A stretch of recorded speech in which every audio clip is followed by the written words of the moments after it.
She trusted him with everything: her loyalty, her body, her future. And in front of every soul who ever called her family, he looked her dead in the eyes and chose someone else. That's the moment you need to understand before anything else. Not the war, not the queen she becomes. This moment, when the most powerful alpha in the Northern Territories threw away the only person who ever loved him without condition. Stay until the end. Drop your city in the comments. Because what happens next will change how you think about power, loyalty, and the price of betrayal forever. But the morning of the ceremony, Mooncrest Pack's great hall smelled like pine resin and burnt ceremony candles, and Seraphina Vale stood in the corridor outside the main doors with her boots still muddy from the Eastern Patrol she hadn't been relieved from until an hour ago. Nobody had told her. That was the details that would hollow her out later when she had time to bleed properly. Not the betrayal itself, the logistics of it. The quiet, careful planning required to make sure she was out on the borderline in the cold and the mud, while somewhere warm and dry, her entire future was being rearranged without her name on a single document. She could hear voices through the heavy oak, the deep ceremonial cadence of Elder Gresh reading from the binding scroll. She recognized the rhythm even through 2 inches of wood. She'd memorized that scroll herself at 14, the way every future Luna memorized it, sitting cross-legged in the archive room with ink on her fingers, and Cale Draven's name written in the margins of her practice notes, like a teenager who didn't know yet that hope was a liability. She pushed the door open. The hinges groaned. Several hundred heads turned. Seraphina stood in the doorway with patrol mud on her boots, her dark hair still damp and loosely braided, her patrol jacket carrying the dried blood of a rogue she'd put down 3 miles east of the Hollow Ridge marker at dawn. She hadn't slept. Her left shoulder ached where the rogue had clipped her before she'd driven her knee into its jaw and snapped its neck against a frozen creek bank. She stood there, and she looked at the dais. Cale stood at the center in full alpha ceremonial black, the kind of formal wear she'd helped him choose 2 seasons ago, laughing in the tailor's back room while he complained that the collar made him look like a man attending his own funeral. He'd looked at her then with those dark gray eyes and said, "As long as you're the one burying me," and she had laughed because it had felt like the kind of thing only 2 people who belonged completely to each other could say. He wasn't looking at her now. Beside him stood Celine of Shadowfang, draped in silver and black, her posture the kind of composed that comes from a lifetime of performing composed. She was beautiful in the way a blade is beautiful, designed entirely around the function of cutting. Her eyes found Seraphina the moment the door opened and held there with the calm, flat patience of someone who had planned for exactly this entrance. Elder Gresh stopped reading. The silence was enormous. Seraphina's boots left mud prints on the stone floor as she walked forward. She didn't run. She would not run. Every instinct in her chest told her to close the distance and understand this with her own eyes up close, and so that's what she did. 27 steps across a hall that had never felt longer, past the faces of packmates who couldn't hold her gaze, past the unmistakable smell of formal bonding oils already rubbed into Kael's wrists. She stopped 6 feet from the dais. "Kael." Her voice came out level. She hated how level it came out, because level required control, and control required energy she hadn't slept enough to have. "What is this?" It wasn't a question. It was the sound of a woman who already knew the answer and was giving the universe one last chance to be wrong. Kael looked at her then. She had loved those eyes for 11 years. She had looked into them the first time at age 16 when he'd pulled her out of a river during the spring floods, her lungs full of water and her pride in tatters, and he'd sat on the bank beside her while she coughed and said, "You run toward danger like you're trying to prove something," and she'd said, "Maybe I am." And he'd looked at her like she'd just said something that mattered. Those same eyes looked at her now across the ceremony hall, and they were gray and calm, and something else she had no word for. Not cold exactly, not indifferent. Worse than either, they were resolved. "Seraphina," his voice carried. It always carried. Alpha resonance, the kind that reached the back of any room. "This isn't the time." "You're standing at the bonding dais with another woman," she said. "Make time." Someone in the crowd shifted. She heard a sharp intake of breath from somewhere on her left. Celine's mouth curved slightly. Not a smile. An acknowledgement. The way a chess player acknowledges a move that came slightly too late to matter. The decision has been made. Kael descended one step from the dais, which put him closer to her level, and somehow felt worse than if he'd stayed elevated. At least elevated would have felt like theater. This felt like he was trying to soften something that had no soft version. This alliance... Don't.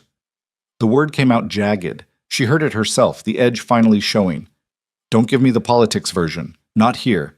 Not after 11 years. You owe me the real one. Something crossed his face. She cataloged it the way she'd cataloged every expression he'd ever made.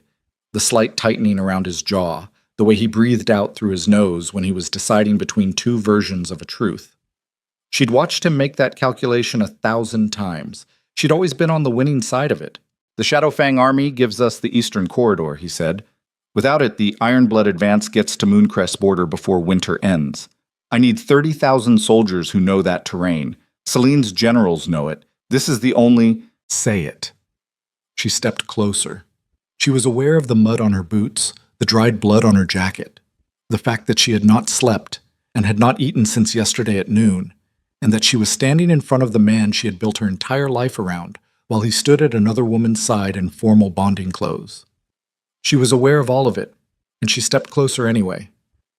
Say what you actually mean. Kael held her gaze for 3 seconds. She counted. The Pack's survival requires a different alliance than the one we had. The one we had, she repeated. Her voice had gone quiet now, the way voices sometimes do when the body needs to conserve something. We were bonded, Kael. You marked me. You said in front of the council, circumstances changed. You said eternal. Seraphina. He said her name like a door closing. Don't make this into something it can't be changed back from. It can't be changed back from right now. She felt it then. The thing she'd been holding in the corridor outside the door, the thing she'd kept behind level and control, and the careful performance of a soldier who had just come off a 14-hour patrol. It moved through her chest like something cracking, not breaking, cracking. There's a difference. Broken things can't feel. Cracking things feel everything. You planned this. Someone had to send me on that patrol. Someone had to make sure I was 6 miles east at dawn. You looked me in the eyes 2 nights ago and you... Stop. His voice had gone alpha then. Not loud. Deeper than loud. The frequency that drops into the bones of every wolf in the pack. It wasn't a command exactly. Just wait. The weight of what he was. This isn't a conversation that changes the outcome. The bonding proceeds today. She looked at him for a long time. Behind her, she could hear the breathing of 400 wolves waiting for what happened next. Ahead of her, she could see Selene watching from the dais with the patient expression of a woman who had wargamed this scene before it happened. Then do it properly. Seraphina's voice came out steady again. That steadiness cost her something. She felt the payment leave her body. If you're going to end this, end it properly. Say the words. Say them yourself. Don't let the elder read them from a scroll. Kael looked at her. That jaw muscle jumped once. Kael. Elder Gresh stepped forward, old and careful and visibly uncomfortable. The dissolution rite requires... I know what it requires. Kael didn't look away from Seraphina. He stepped down the remaining dais steps until he stood on the hall floor, and the distance between them was 4 feet, and she could smell him. The bonding oils, and under that the familiar scent of him, pine and iron, and something warm she had called home for 11 years. He was going to do it. She could see it in his face, not without cost. She gave him that much. She could see that it was costing him something. But he was going to do it anyway. That was the thing about Kael Draven. He always paid what was required. He just sometimes decided the price of what he wanted was other people's suffering. He drew a breath. By the law of the Alpha Bond, he said, his voice low and precise. I, Kael Draven, Alpha of the Mooncrest Pack, sever the standing claim between myself and Seraphina Vale. The bond is dissolved. The mark is withdrawn. She carries no rank, no protection, and no right to these lands under my authority. Effective. Effective now. Seraphina said it for him. She said it because she was not going to stand there and wait while he found the courage for the last 2 words. She had waited long enough. Then she turned and walked back across the hall. 27 steps. The same one she'd come in on.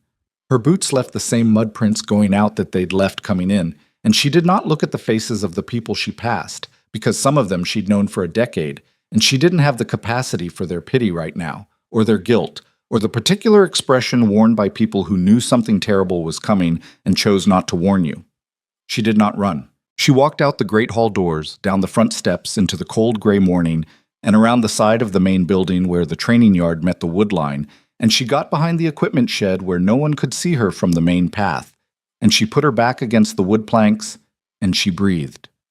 Just breathed. The sky overhead was the color of old iron, wind off the northern ridge. She could smell snow coming in, 4, maybe 6 hours out. Her shoulder ached. Her stomach was empty. Her feet were cold inside boots that had been wet since dawn. She pressed her palms flat against the shed wall behind her and felt the wood grain rough and real against her skin, and she gave herself exactly 90 seconds. She didn't count them. She just knew, the way her body had always known pace and distance, and the exact moment when pushing harder was survival versus stupidity. 90 seconds of letting it move through her.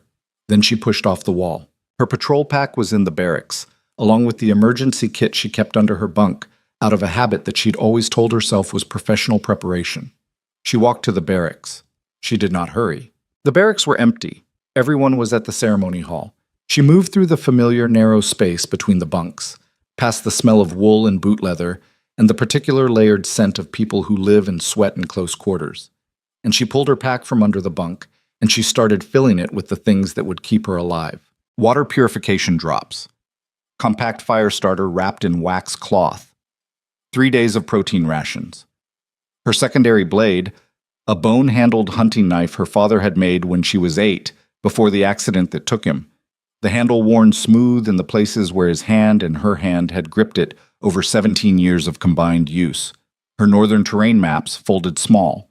Extra socks. The small leather pouch of medicinal powder that master healer Doran had pressed into her hand 18 months ago, saying, "You spend more time in the field than anyone, and you never carry enough of this." She was pulling on her heavy travel jacket when the barracks door opened. Lysa. Lysa Crane, who had been Seraphina's closest friend in the pack for 8 years, who had the sharp dark eyes of someone who noticed everything and the discipline to keep most of it to herself. She stood in the doorway in ceremony clothes, a dark green dress that meant she'd been dressed for the event, which meant she'd known, which meant she'd known. Seraphina kept pulling on her jacket. "Sarah." Lysa's voice was raw. "Don't." Seraphina didn't look at her. "I didn't know until 3 days ago. I thought about warning you, and then I said don't." Seraphina buckled her pack straps. Her hands were steady. She was proud of her hands for being steady. "Don't explain it to me right now. I don't have anywhere to put that right now." Lysa crossed the room and grabbed her arm. Not hard, just contact. The kind of contact that says, "I'm still here, and I'm sorry" in the same gesture. Seraphina stopped moving, looked at her. Lisa's eyes were wet. She had the specific expression of someone who has done something they can't undo and knows it. "Where are you going?" Lysa asked. "North. The wilds?" Lysa's grip tightened slightly. "Sarah, the Northern Territory, there are rogues. You can't go into the wilds alone in winter, not without—" "I survived this morning," Seraphina said. "I'll survive the wilds." "That's not—" Lysa stopped. Started again. "Come to my family's holding in the Southern Pass, just until spring, until you can figure out I can't go south." Seraphina pulled her arm gently but clearly free. "If I go south, I'll be in range of pack politics and diplomatic requests, and eventually some well-meaning version of someone will decide that the best thing for everyone is if I accept some kind of quiet settlement arrangement and disappear into a secondary role somewhere with my mouth shut." She looked at Lysa directly. "I will not do that. I will not become the convenient version of what happened to me." Lysa held her gaze, breathed out slowly. "The North will kill you." "Maybe," Seraphina shouldered the pack, "or maybe I'm harder to kill than everyone in that hall just decided." She walked to the door, stopped, one hand on the frame, without turning around. "Tell me one thing." Her voice came out quiet. "Did he know?" "Before 2 nights ago. Did he know when he looked at me?" "Yes," Lysa said. Just that. Just yes. Seraphina nodded once, like someone receiving a report that was worse than expected, but still within the range of things the body can file and continue moving with. She walked out. The storm came faster than her 4 to 6 hour estimate. That was the north. It moved on its own schedule and cared nothing about what you planned around it. By the time she'd crossed the tree line at the edge of Mooncrest territory, the first serious snow was driving sideways out of the northeast, fat, wet flakes that soaked into hair and jacket and found every gap between collar and skin.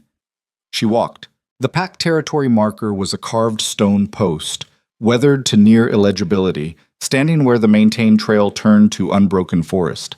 She passed it without slowing. That was the moment the bond scar on her collarbone, the place where Kyle mark had lived for 4 years, invisible to the naked eye but present to every wolf who passed close enough to sense it, went cold. Not painful.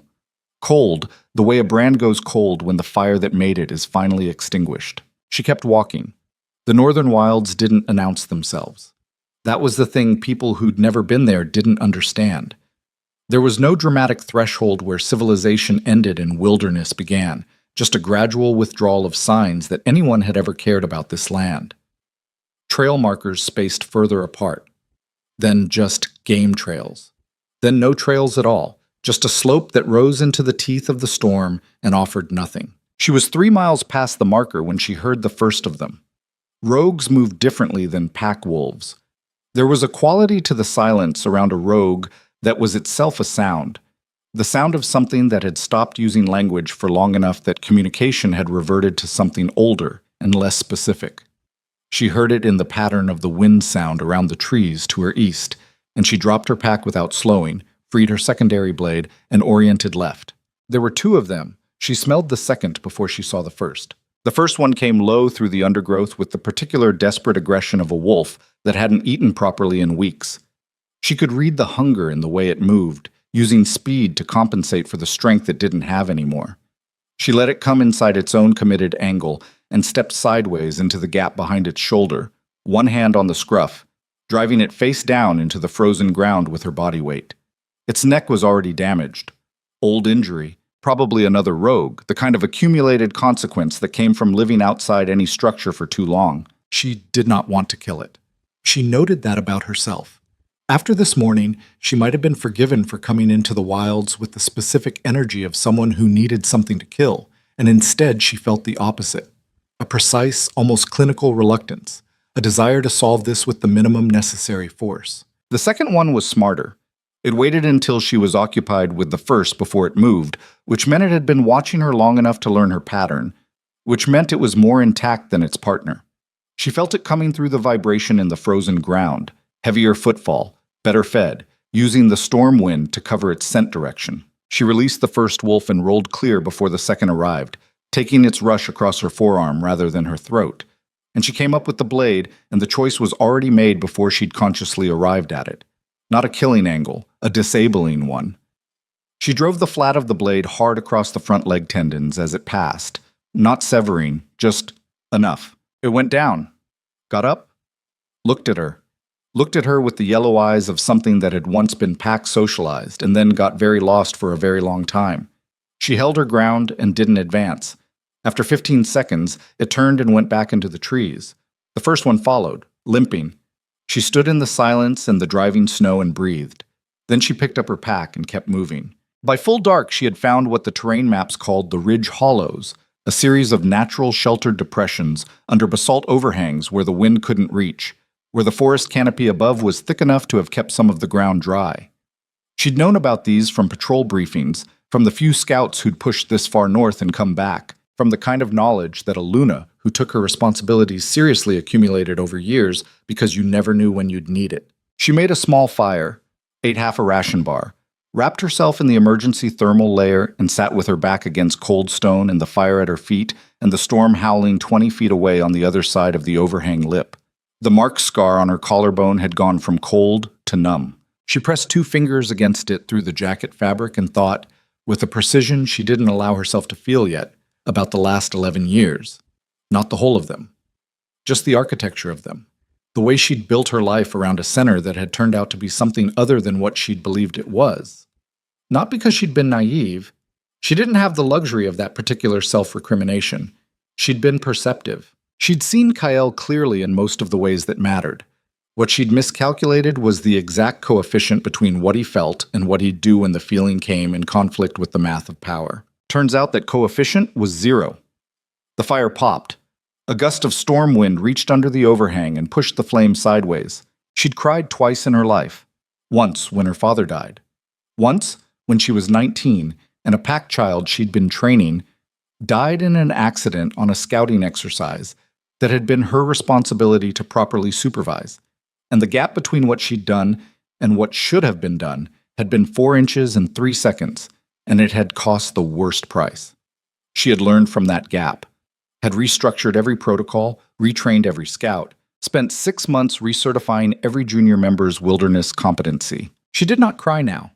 She couldn't identify exactly what she felt, sitting under the basalt overhang in the northern wilds, with a storm trying to remove her from the world. It wasn't grief, or not only grief, it was something more structural. The specific sensation of standing in the ruins of something you built with your own hands and having to decide whether you were going to keep standing or sit down in the wreckage and wait for the cold to settle. She was not going to sit down. The decision wasn't dramatic. She didn't announce it to herself. It was just, the next thing her body did was tend the fire rather than let it go out, which told her what she'd already known. She slept in 3-hour intervals, waking each time to check the storm's progress, feeding the fire small pieces of wood, cataloging the sounds of the wilderness around her the way she'd always cataloged everything, systematically, without assumption. The rogues she'd encountered were the beginning, not the exception. She would need to navigate this territory not as a patrol wolf doing a mission with a pack boundary to return to, but as someone building a new boundary from nothing. She'd done it before in smaller ways. She could scale. At dawn, the storm had dropped to a persistent gray overcast, the heavy snowfall replaced by occasional light flurries that didn't yet accumulate. She studied the terrain in the flat northern light and oriented herself from the ridge angles and the way the old-growth trees leaned toward the prevailing wind. And she moved northeast toward the deepest part of the Northern Territory, toward the places on the map that had no marks at all, just blank space and the notation unmapped in faded ink. It was on the 3rd day that she found the blood trail. Not hers. Old. A week old at least, preserved by the cold, a broad dark line across a snowfield that ended at a rocky outcrop and did not continue on the other side. She followed it because following signs was instinct, and because the quantity of blood told her that something large had been here and survived, which was the kind of intelligence worth understanding. The outcrop dropped into a bowl-shaped depression maybe 60 feet across, its floor carpeted with old snow packed hard, its walls rising 20 feet on 3 sides. At the center of the bowl, something had made a rest, a clearing of packed snow, a radius of roughly 12 feet around it, where the snow was disturbed in a pattern suggesting something enormous had been lying down, moving, getting up. It was here that the smell hit her. Not blood, not rogue. Something she had no reference for, ancient and cold and specific, like the smell of stone that has been struck by lightning in the same place enough times that the scent has become permanent. Something mineral and electric, and underneath it all, something that resonated in the mark scar on her collarbone, the way sound resonates in a struck bell. She stood at the edge of the bowl and went very still. The mark scar wasn't numb anymore. It was warm. She pressed her fingers against it through the jacket, the warmth spread moving outward from the old scar tissue in a pattern she didn't have words for. Not heat exactly, more like recognition. Like a frequency that had been broadcasting into silence for a very long time, and had suddenly, without warning, found something broadcasting back. "I know you're here," she said. Her voice sounded too small in the open bowl. The overcast sky pressed down. Wind moved across the depression's rim. Nothing. She waited. A minute. 2.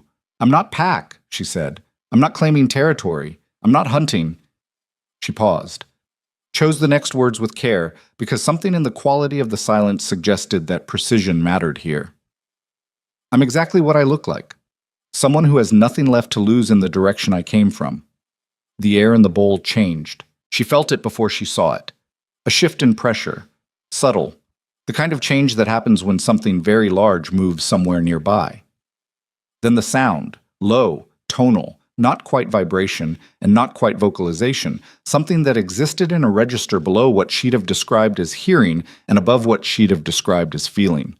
The The snow at the far edge of the bowl shifted. Then the snow wasn't the only thing moving. Whatever came out of the darkness between the rock walls was large in a way that didn't initially parse. Her brain kept trying to apply familiar scale and kept failing, kept adjusting upward. It moved with the contained, deliberate quality of something that had learned long ago that the world around it was mostly fragile and required a certain care and navigation. Its coat was the silver white of fresh snowfall in strong moonlight, and it moved like smoke moves, like it occupied space without being fully committed to the specific form that space implied. Its eyes, when they found her, were the color of the mark scar's warmth. Serafina did not run. She stood her ground and looked back, and the ancient thing that had no name in any living language came forward one careful step at a time until it stopped 12 feet away, and the air between them carried that mineral electric smell, and the warmth from her collarbone had spread up her neck and down her arm and into her chest, and she understood, in a way that bypassed language entirely, that this was not an encounter between a wolf and a creature. This was a recognition.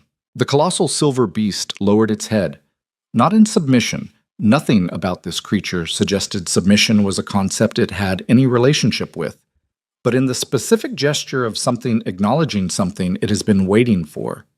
The mark scar on her collarbone, the cold, dead scar left by Cale Draven's withdrawn bond, blazed.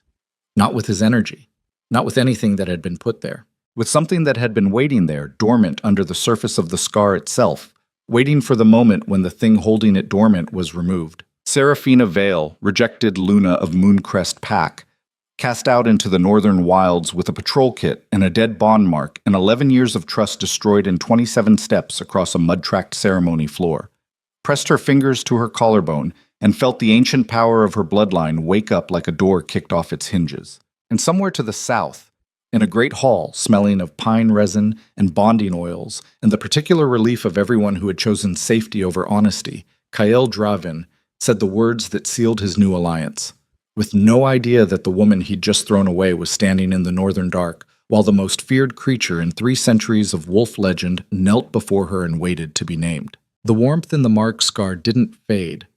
That was the first thing Serafina cataloged about it. Not its intensity, not the way it spread through her chest cavity, like light through cracked stone, but its persistence. Everything else about the last 3 days had been defined by loss. Loss of heat, of food, of rank, of the particular interior warmth that comes from believing someone when they look at you and speak. The mark scar's cold had been one more subtraction in a week of subtractions. This was the opposite of subtraction. The silver beast stood 12 feet away and watched her with those pale amber eyes and did not move, and Serafina stood her ground and matched its stillness, because something in the quality of this moment told her that how she held herself in the next 60 seconds would matter in ways she couldn't fully map yet. She had learned early, from her father, from the borderline patrols, from the specific school of hard lessons available only to people who grow up without a safety net, that the most dangerous thing you can do when you don't understand a situation is pretend you do. The second most dangerous thing is to show fear, not because fear itself is weakness, but because in the presence of something that can read your body chemistry the way most beings read faces, performed courage is transparent and genuine steadiness is the only currency worth spending. She was genuinely steady. That surprised her slightly. She had expected somewhere under the forward motion of the last 3 days to find fear waiting for her, the kind that surfaces when the adrenaline of immediate crisis finally metabolizes and leaves the real accounting behind. Instead, she found something harder and quieter. Not peace. Nothing as soft as that. More like the state of a blade that has been ground down to its final edge and discovered in the process that it had more material to work with than the grinding suggested. She took one step forward. The silver beast's ears shifted. Not back. Not threat response. Sideways. Orienting. Listening to something she couldn't hear yet. She took another step. The warmth in her collarbone intensified, and she had to consciously regulate her breathing around it, which was a strange thing to need to do with warmth. Usually warmth invited the breath to slow and deepen, but this warmth was active, almost electric, and it wanted her chest to expand faster than was useful. She breathed through it, slow, deliberate. Astravok, she said. She didn't know where the name came from. It arrived in her mouth the way certain knowledge arrives in dreams, completely, without the usual scaffolding of reasoning or recall. like something she had always known and simply hadn't been asked yet. The silver beast's reaction was immediate and vast. A sound came from it.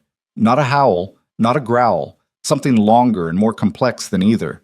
A sound that moved through the depression's stone walls and came back changed, layered with its own echo.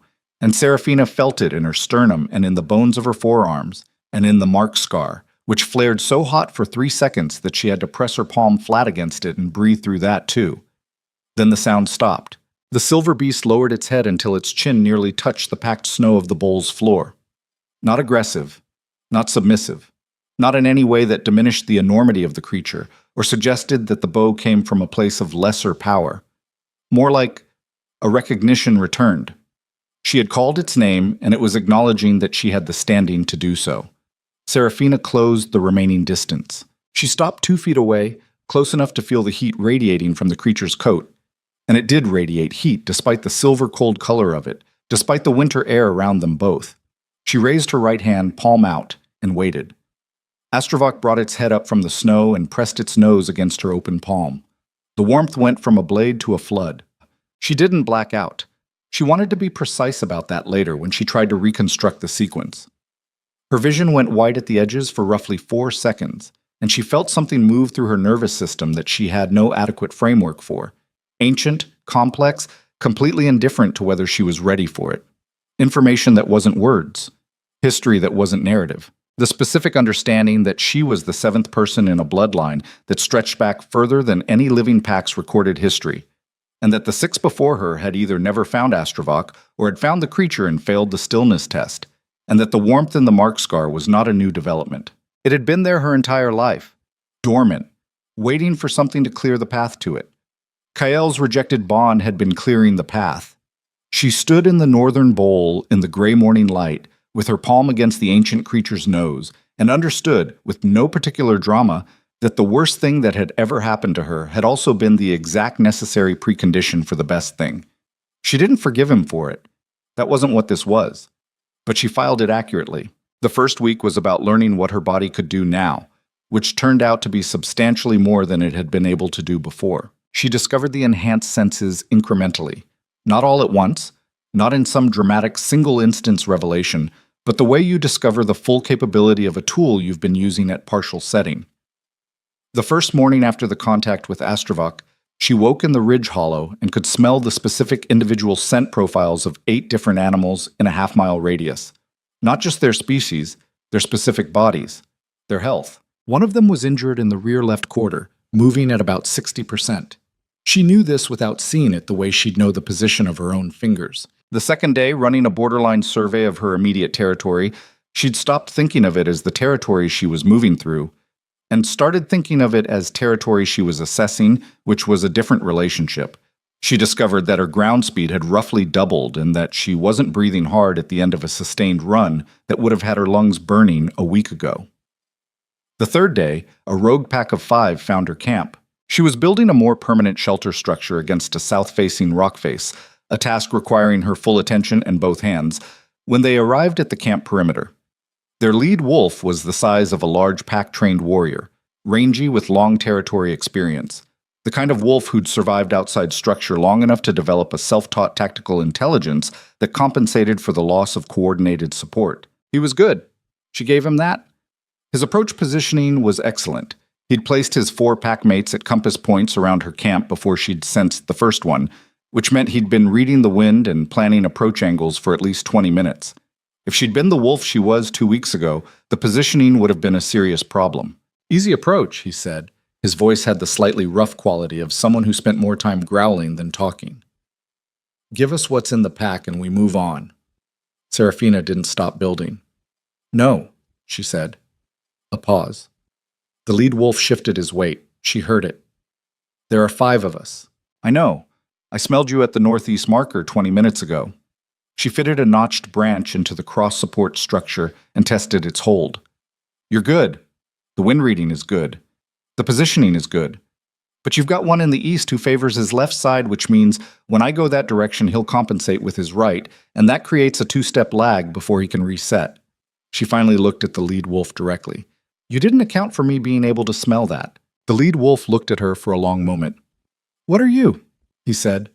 Not aggressive, genuinely asking, the way a professional asks when they encounter something outside their experience parameters. New, she said, and not a threat to you unless you make me one. She turned back to the shelter structure. I need wolves who know this territory, not packmates. I'm not building a pack, not yet. I need guides, people who understand what's north of the Second Ridge and what the Ironblood scouts have been doing along the eastern approach. She paused. I can pay in information and in cover. I can guarantee no other wolf bothers your camp while you're in range of mine. Another pause. Longer. Guarantees from one wolf don't hold against pack units. They will, she said, when the one wolf has Astravok. The silence that followed was a different quality of silence. She heard 3 of the 4 compass point wolves shift simultaneously. The lead wolf's breathing changed. Not fear exactly, but the physiological response to a rapid recalibration of risk assessment. That's not real, he said. Come back at dusk, Serafina said. Bring your people. If I'm lying, you've lost nothing except an afternoon. They came back at dusk. Astravok arrived from the North Ridge without being called. She'd already learned that the creature operated on some awareness of relevant moments that she didn't need to intervene in. And the 5 rogues stood at the camp perimeter in the gray late light and stared at the silver beast moving through the trees with a silence that was the silence of people confronting something their mental architecture didn't have a prepared response to. The lead wolf, his name was Cav, she learned. He'd been a mid-rank soldier in the Thornwall Pack before a territorial dispute 3 years ago had left him outside and running.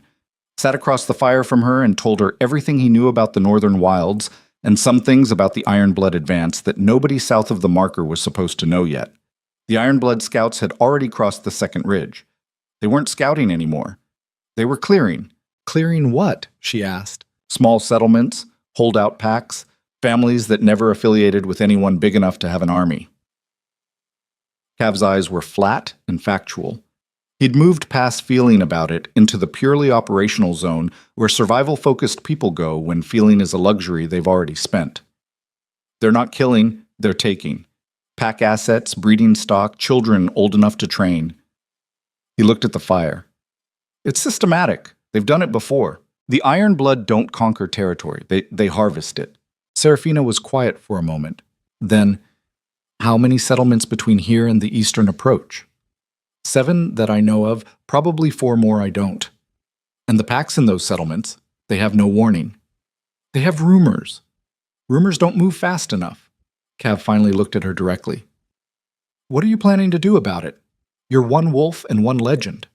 The legend moves fast enough, Serafina said, if we let it move first. The strategy was not sophisticated in the way military strategies are sophisticated.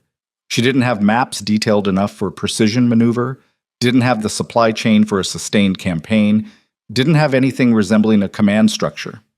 What she had was Astravok, a body that had been fundamentally altered by an ancient power she was still learning the edges of, and 11 years of Luna training that had, among other things, made her very good at reading what frightened people needed before they knew how to ask for it. She moved on the first settlement 3 days later. Not with force. She arrived at the valley where the Greywood settlement lay. 40 wolves, mostly families, the kind of holdout community that had survived by being quiet and small and hoping the larger conflicts passed overhead. And she walked into the central camp in daylight, alone, without pack insignia or rank markers, and asked to speak with whoever was making decisions. The decision-maker was a woman named Brace, 50s, hard in the way the long-term survivors are hard, with the permanently calculating eyes of someone who had spent decades doing the math of how much they could lose before the loss became fatal. I'm not here to recruit you or claim your territory, Serafina said, sitting across from Brace in the settlement's central fire structure. I'm here because the Ironblood cleared a camp 2 ridges east of you 6 days ago, and you don't know it yet. Brace's expression didn't change, but her breathing shifted. How do you know? I have eyes in this territory that you don't. Serafina leaned forward, elbows on knees, holding the older woman's gaze. I can give you a 3-day warning when they move in your direction. I can give you an exit route north that they haven't mapped yet. I can give you cover for the relocation. She paused. What I need from you is 2 things. I need your 2 fastest runners assigned to my relay network for 30 days. And I need you to tell every settlement leader within your communication range what I just told you. Bambi, is patets. You want us to spread your name, Brace said. I want you to spread accurate information about a real threat. My name is incidental. Serafina sat back. But yes, if people attach a name to the information, it travels better. It arrives with weight. Brace studied her for a long moment. The fire between them popped. Outside the structure, the settlement's daily sounds continued. The ordinary sounds of small people in a large world trying to get through another day without being erased. Who are you? Brace said. Someone who got pushed into the wilds and found out they had more teeth than expected. Serafina held the older woman's gaze. That's the honest answer. You can build whatever story around it you find useful. The second settlement was easier because the first settlement's runners had arrived there first. The third settlement sent emissaries to meet her on the trail before she arrived, which meant the name was traveling faster than she was. By the fourth settlement, the story had already mutated, as stories do, as they're supposed to, into something larger than the factual version. She was hearing third-hand accounts of herself that she barely recognized, which told her the legend was doing exactly what she'd told Cav it would do. It was during the approach to the fifth settlement that she encountered Lucien Varick. She smelled him before she saw him, which was itself a piece of information, because wolves of significant ability were not easy to smell at range. He was not hiding his approach, which was either confidence or carelessness, and the general quality of what she'd smelled in the 3 seconds before he stepped out of the tree line onto the same path she was walking suggested it was confidence. He was roughly her height, broad through the shoulder in the way that comes from structural genetics rather than dedicated training, though the training was also clearly present. Dark hair, darker eyes, a jawline that carried approximately 3 days of growth, and the slight asymmetry that comes from an old break healed slightly wrong. He moved like a man who had learned a long time ago that the most dangerous thing in any room was probably him, and had developed a specific economy of motion around that knowledge. Nothing wasted, nothing showy, everything available. He stood in the path and looked at her and said nothing. She stopped 10 feet away and looked back. The silence lasted 7 seconds. She counted. You're the one sending settlements north, he said. You're the one who's been running harassment ops on the Ironblood Eastern Column for the last 2 weeks, she said. Cav mentioned you. Said you worked alone and killed Ironblood scouts without leaving evidence that it was wolf work. Something shifted in his expression. Not surprise, more like the specific recalibration of someone who assumed they were unknown and has just discovered they were known. Cav talks too much, he said. Cav survived this long by trading information accurately. That's not talking too much, that's a skill. She held his gaze. Why are you blocking my path? I'm not blocking it. I'm assessing it. Assess faster. The corner of his mouth moved. Not quite a smile. The shadow of an acknowledgement. You're younger than the stories suggest. The stories started 8 days ago. They've had time to age me. She shifted her pack weight slightly. What do you want, Varick? His eyes narrowed slightly at the name. You did your research. You have a reputation in the territory you apparently don't know about. She kept her voice level and factual. 2 Ironblood command units reassigned specifically to find whoever's been cutting their supply line east. They think it's a coordinated guerrilla unit. There are 7 of you in their current intelligence. There's 1 of me. I know. That's why their intelligence is wrong. She paused. They'll figure it out eventually. 1 wolf leaves different physical evidence than 7. When they figure it out, they'll send something larger than a command unit. Lucien Varick looked at her for a long moment. Something moved through his expression that she filed as assessment. The specific look of a careful person deciding whether to trust something they can't yet fully measure. What are you proposing? He said. I'm not proposing anything yet. I'm telling you that working parallel to each other is a resource problem. We have the same enemies, and neither of us has enough of what the other one has. She held his gaze. I'm going to the 5th settlement. If you want to have a real conversation about coordination, I'll be there for 2 days. She walked past him on the path. He let her pass without a word, which told her something. A man who needed to demonstrate authority would have spoken. A man who was actually secure enough not to need the demonstration stayed quiet and watched you move and made his decisions in private. She filed that too. He arrived at the 5th settlement the next morning. The conversation was practical and blunt, which was the only kind she had patience for now. He had intelligence on the Ironblood command structure and a network of 4 reliable scouts covering the eastern approach. She had the relay network she'd built through the settlements and Astrovox range, which extended over terrain that no scouting unit could match. He knew how to dismantle supply chains. She knew how to move populations out of the way of what came after dismantled supply chains. "You're building toward something," he said, midway through the second hour. They were sitting in the settlement storage building, maps spread across a rough wooden table, and he had a way of watching her that was direct without being aggressive, steady, the way a man watches something he's decided is worth understanding properly. "Aren't you?" she said. "I'm trying to slow down an advance that'll reach the Central Territories in 6 months if nothing stops it." "Same thing." She traced a route on the map without looking up. "Slowing it down requires a coalition. A coalition requires a center. A center requires someone the scattered packs will move toward." She looked up then. "The stories that are moving through this territory right now, they're already doing that work. People are moving toward something. I'm just trying to make sure there's something real to arrive at." Lucian was quiet for a moment. Then, "You know what you're describing is a kingdom." "I know what I'm describing." She held his gaze. "The question is whether it's the kind of kingdom that does to these settlements what the Ironblood does, or the kind that means none of them has to run again." He looked at her for a long time.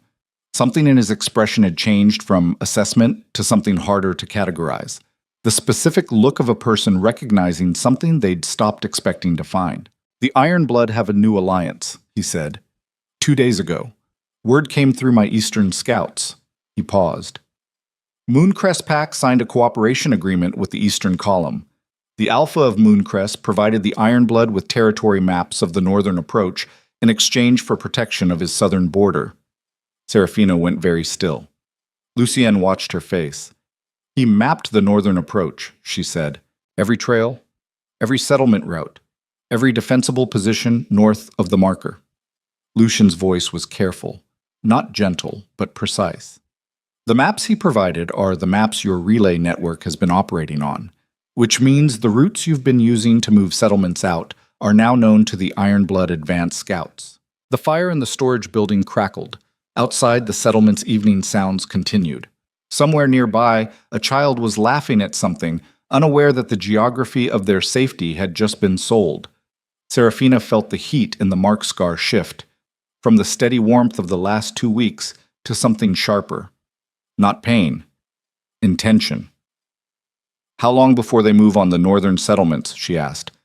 "My scouts estimate 4 days, possibly 3. She stood up from the table. "Then we have 3 days to move everyone north of the Greywood Corridor and establish a defensible position at the Basalt Ridge before the advanced scouts arrive." She was already mentally running the relay network, calculating which runners could reach which settlements in what time. "Can your 4 scouts split and cover the western flank while I pull the eastern settlements?" "Yes." He stood too. "But a defensible position doesn't stop an Ironblood advance column. It just makes them slower." "I'm not trying to stop them." She looked at him across the map table. "I'm trying to make the position visible enough that every uncommitted pack in a 3-territory radius sees that someone is holding ground instead of running." She paused. "Stopping them comes after we have the numbers to stop them." "And you think you can get those numbers?"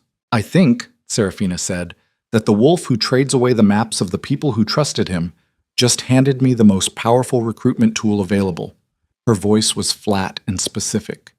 "Every pack leader in this territory will hear what Kyle Draven did within a week. They'll know what loyalty from the south costs." She held Lucian's gaze. "And they'll look north and see the alternative." Lucian looked at her for 3 seconds.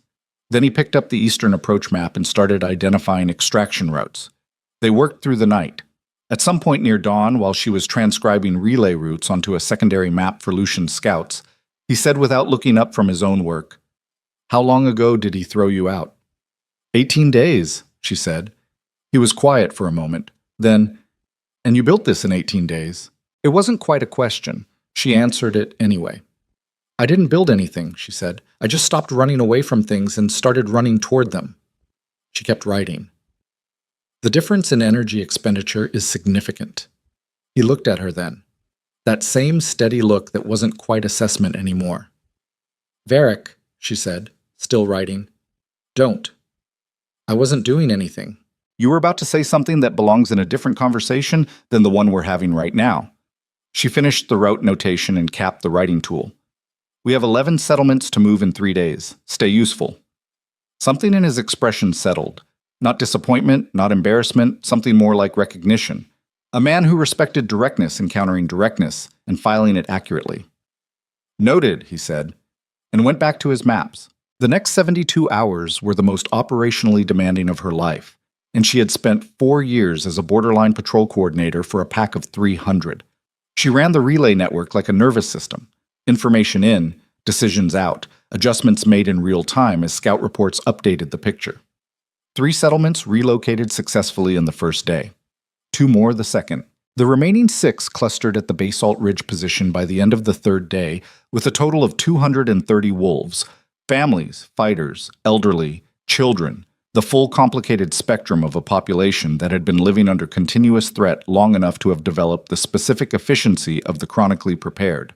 The Ironblood advance scouts arrived at the Basalt Ridge position at dawn on the 4th day.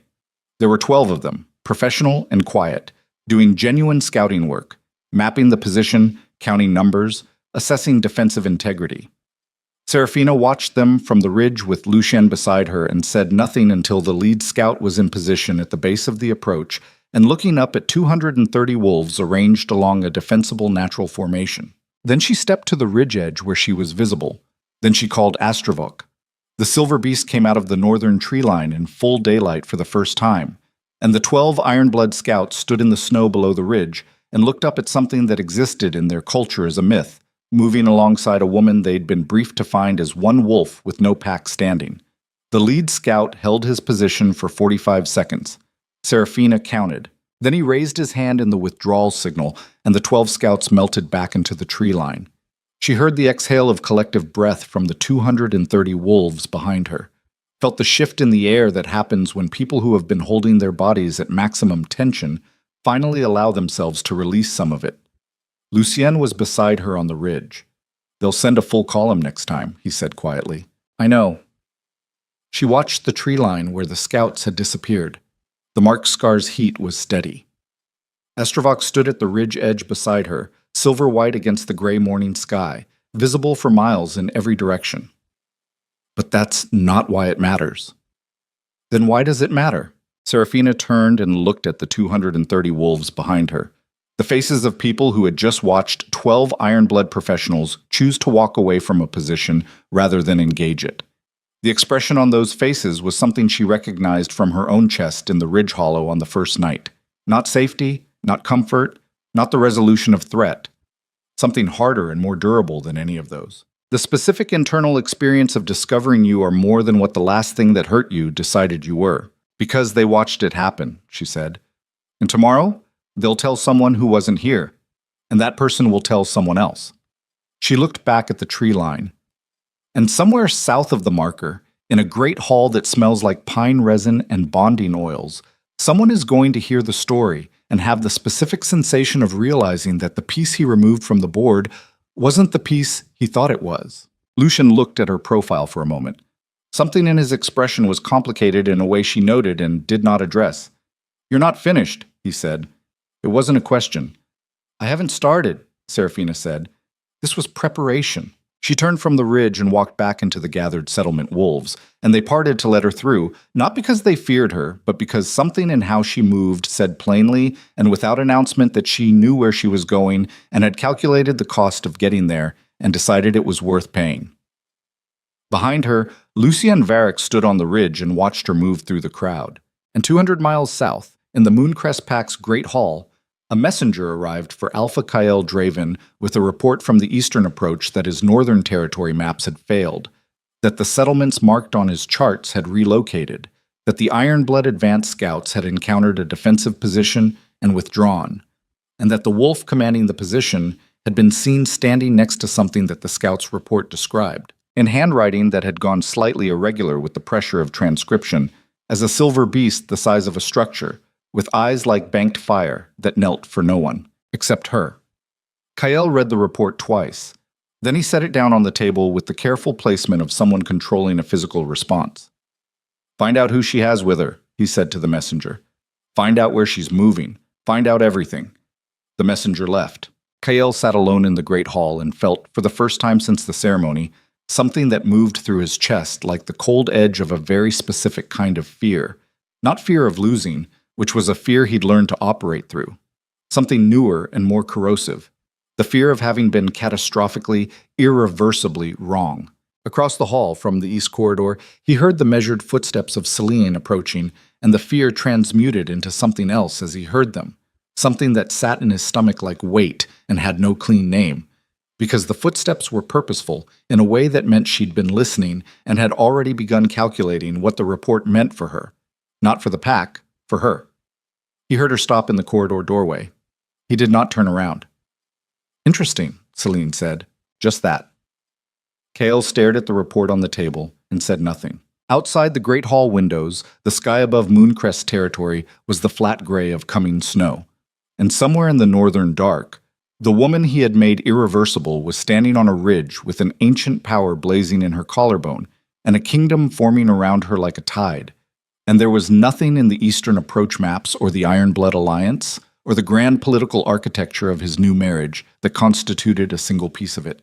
He had wanted power badly enough to destroy loyalty.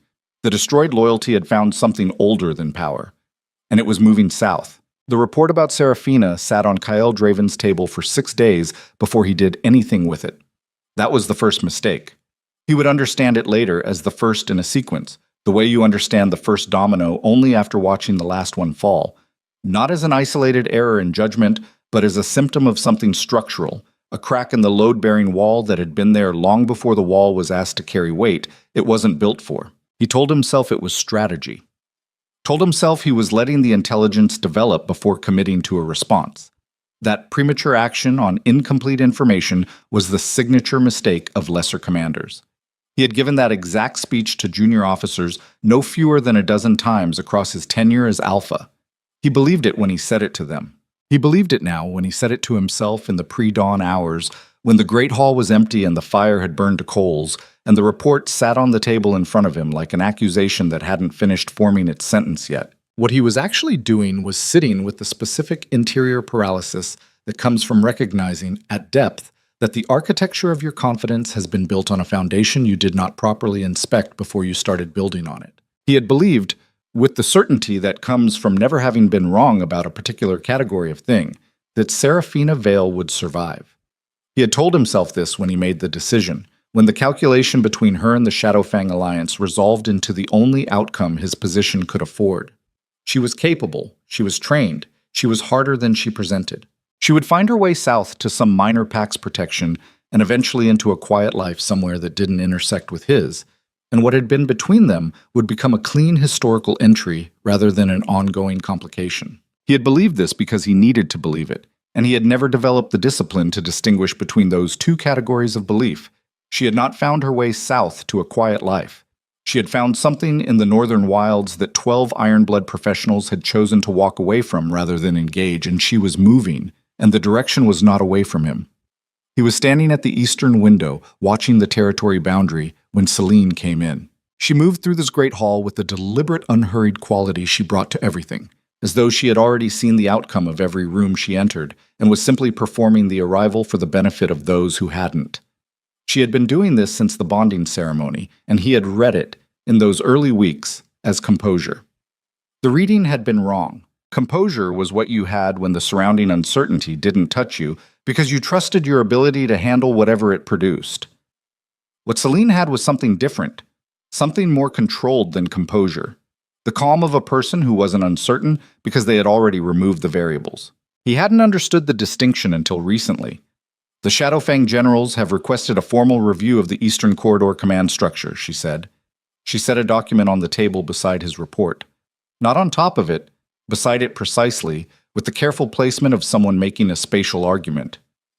They want Ironblood coordination routed through General Marin rather than through your command office. Cale turned from the window. Marin answers to Shadowfang.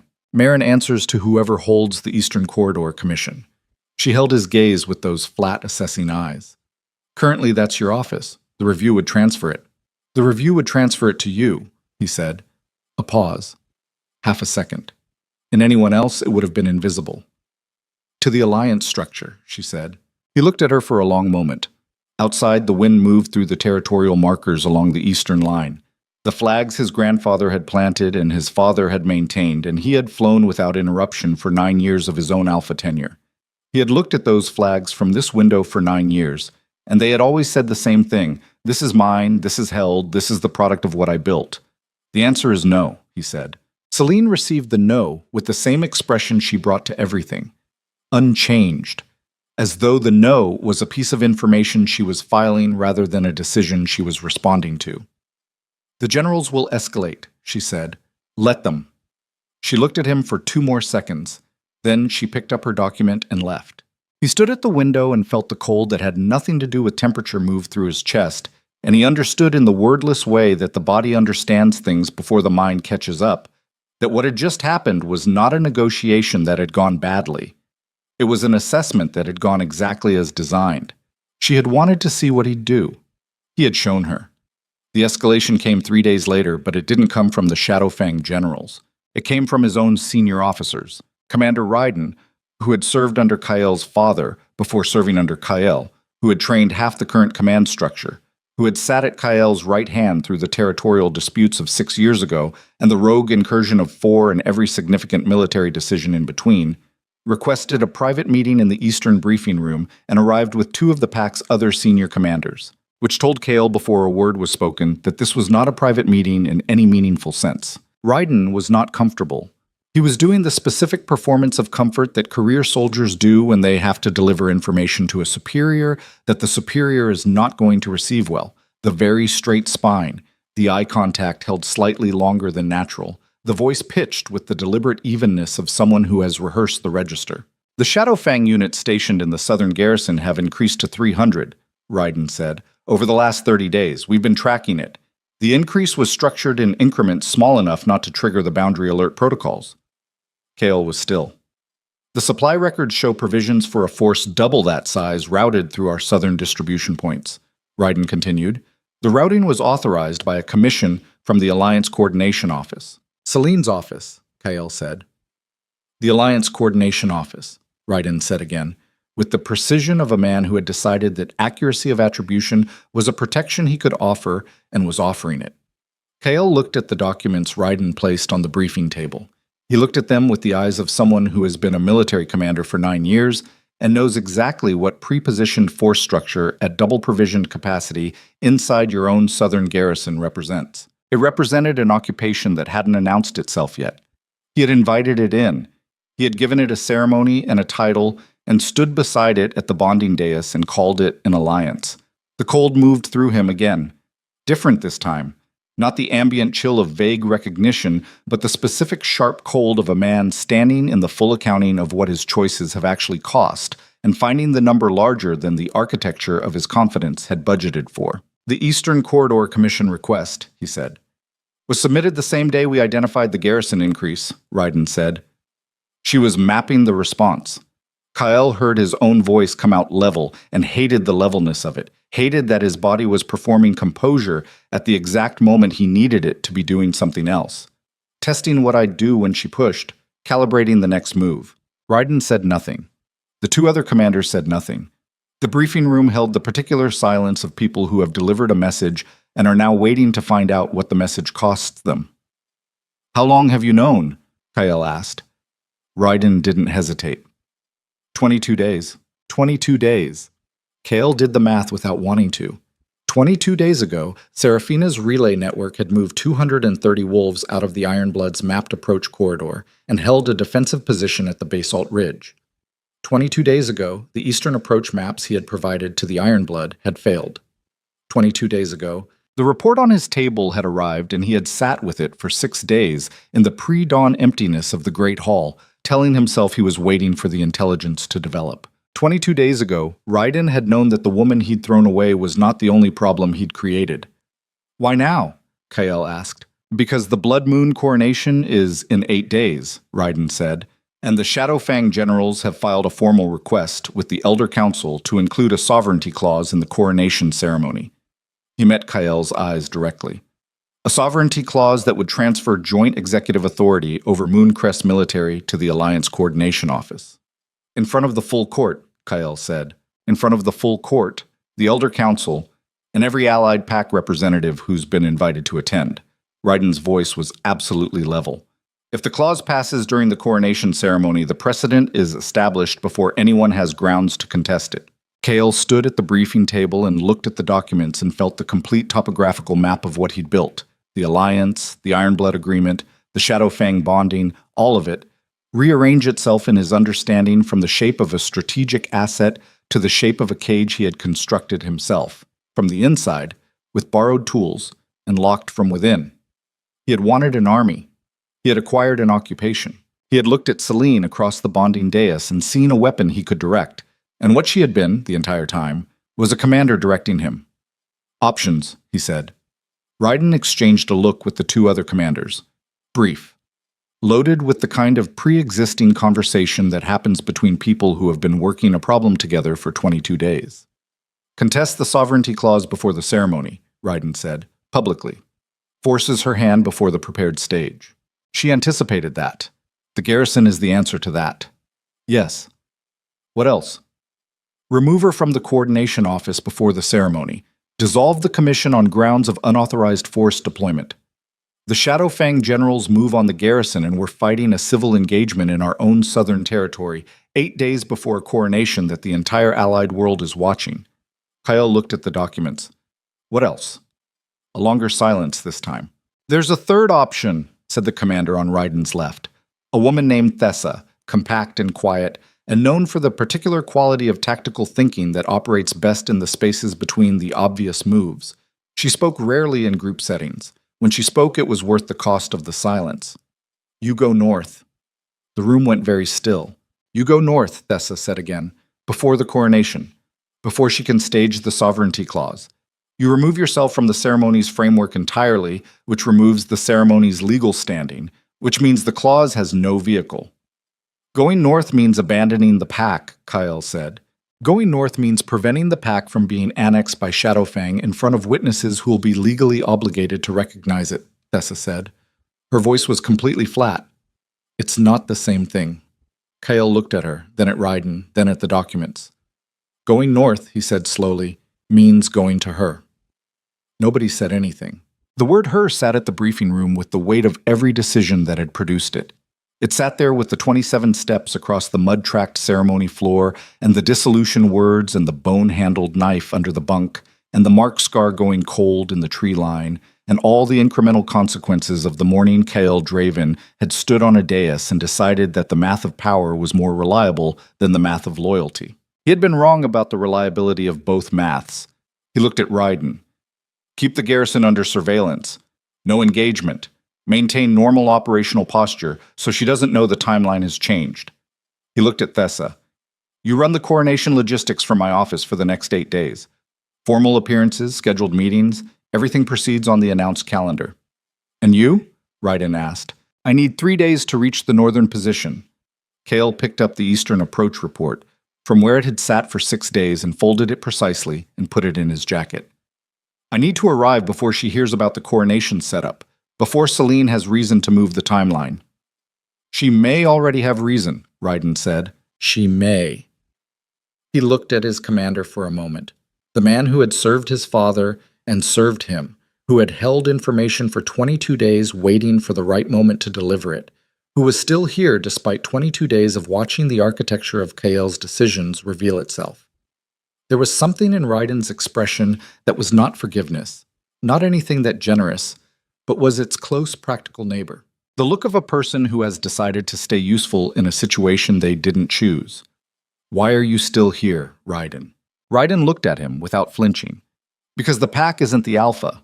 The pack is the people. He held the eye contact. I serve the people. Kyle nodded. Just once. The nod of a man receiving a correction he has no standing to dispute.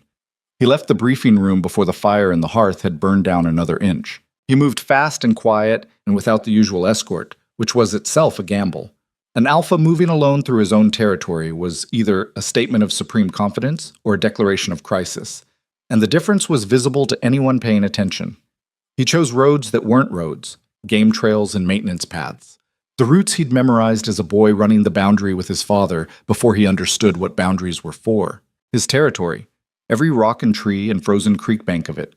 He had mapped this territory for the Ironblood advance column, That thought moved through him twice, and he let it move both times without the defensive processing that usually intercept it. He had done it because the Ironblood cooperation represented a neutralized Eastern threat and a military corridor he couldn't achieve through other means. And the northern settlements were rogues and holdouts and unaffiliated wolves who didn't answer to Mooncrest, and therefore their territory maps weren't a betrayal of his people, but a diplomatic currency exchange with acceptable collateral. He had told himself that. He had believed that. He had believed it because believing it cost him nothing at the time, and Kyle Draven had spent the first 34 years of his life becoming very efficient at exactly this calculation, the economy of belief, where you believe whatever is cheapest in the current moment and defer the accounting to a future state that never quite arrives in the form you budgeted for.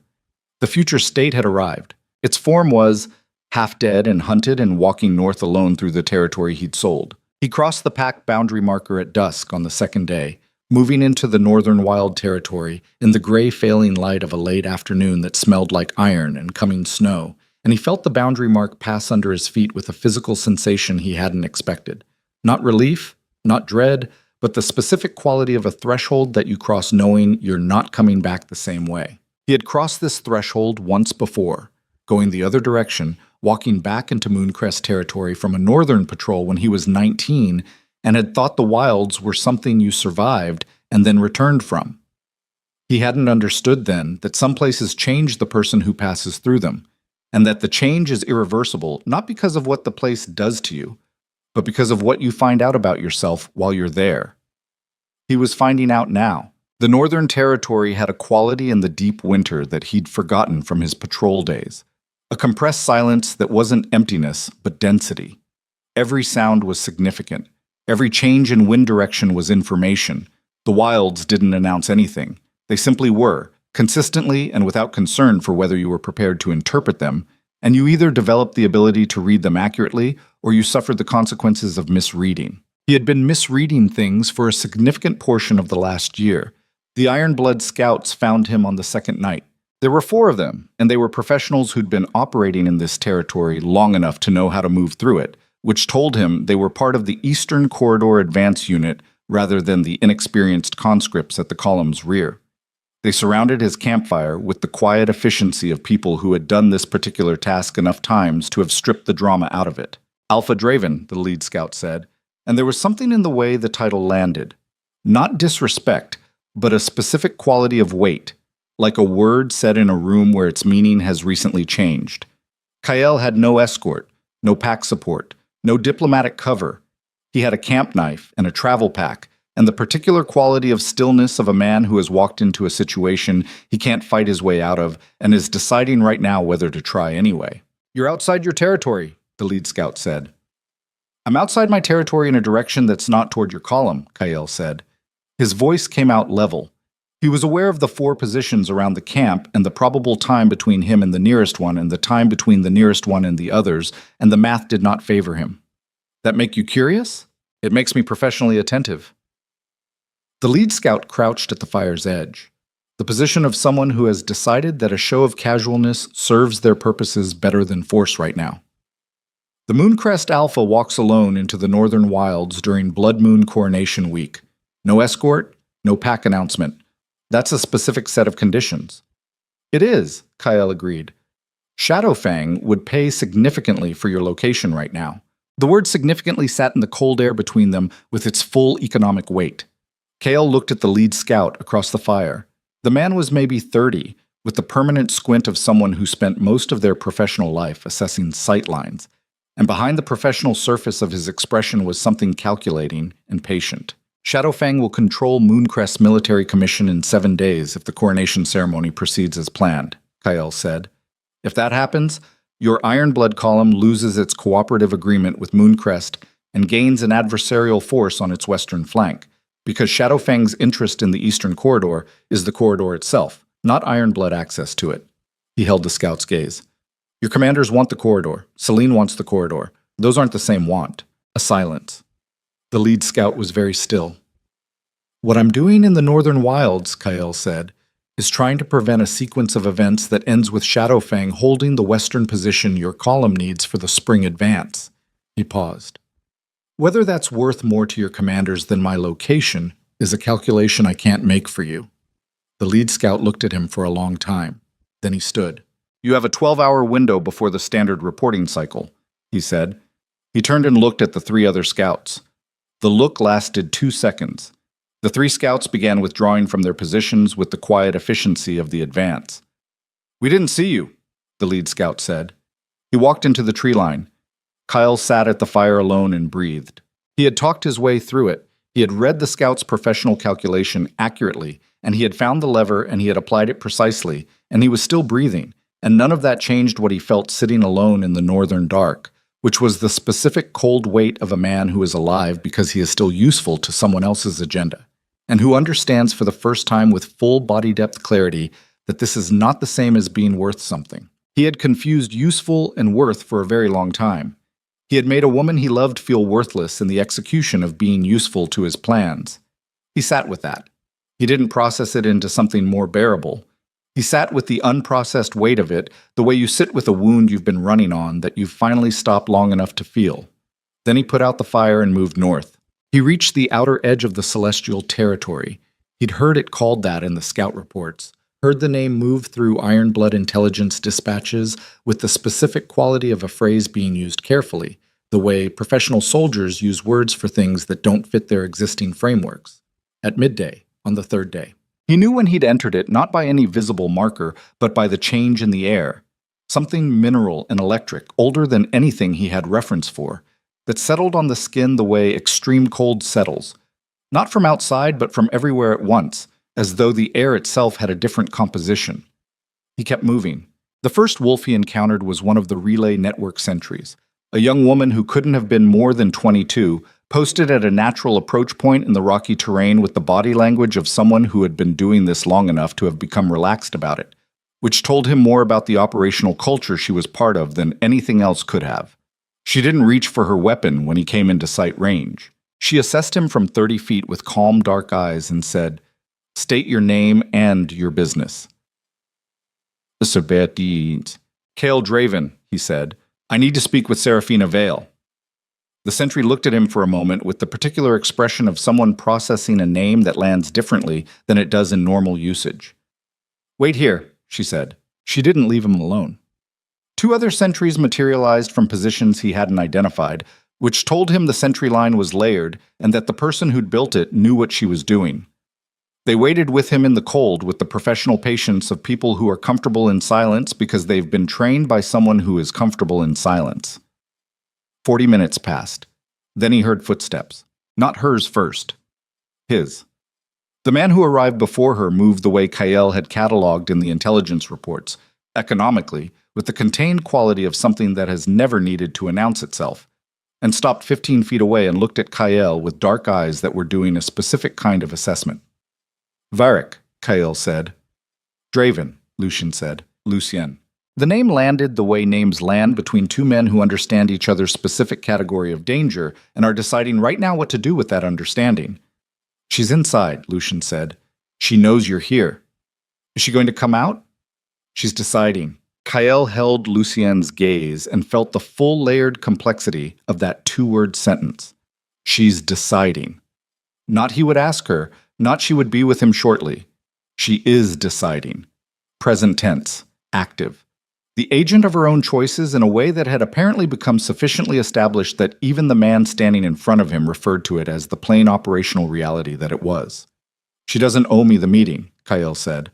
"No," Lucien said, "she doesn't." Another silence. The kind between men who are not enemies in any clean sense and are not friends in any sense at all, who are standing in a cold field because the same woman is somewhere behind a door making a decision that affects them both. For different reasons and in vastly different ways. "The Ironblood won't stop," Kyle said. It wasn't an overture, it was information. He gave it because it was accurate and because he had stopped, somewhere in the last 3 days, performing the careful economy of strategic disclosure. He was too tired for the economy. The eastern column is the front. The force behind it is 3 times the size, and it's not scouting, it's staging. Lucien's expression didn't change, but something in his eyes shifted. "The Blood Moon coronation," Kyle continued. "Selene has a sovereignty clause." "We know," Lucien said. Kyle stopped. "We've had eyes in the Southern Territory for 6 weeks," Lucien said. He said it without any performance, any deliberate effect. Just fact, delivered cleanly. 6 weeks. Kael did not let his face show what that number did inside his chest. 6 weeks ago, he had still been managing the Eastern Corridor negotiations. 6 weeks ago, the garrison increase had been 8 days old. 6 weeks ago, he had still been operating in the belief that the Northern Territory was a place where a woman he'd wronged was surviving in adversity, not a place from which an organized intelligence operation was watching his Southern Territory with more accuracy than his own command structure. "She's been watching me," he said. "She's been watching everything," Lucian said. Not unkindly, with the specific tone of someone delivering a correction that the recipient has a right to receive accurately. "That's different." The door behind Lucienne opened, and Kael saw her. She was not the woman he had cast out beneath the storm-filled sky. She was not the wolf who had stood in the mud-tracked ceremony hall with dried patrol blood on her jacket and 11 years of trust dissolving on her face. She was not the version of Seraphina Vale he had filed in his memory on the morning he made the decision that had led to all subsequent decisions. She was something his memory didn't have a file for. She stood in the doorway of a stone structure built into the northern rock face, and she was dressed in traveling clothes that had seen serious field use, and she was watching him with gray-green eyes that held nothing he could use as leverage.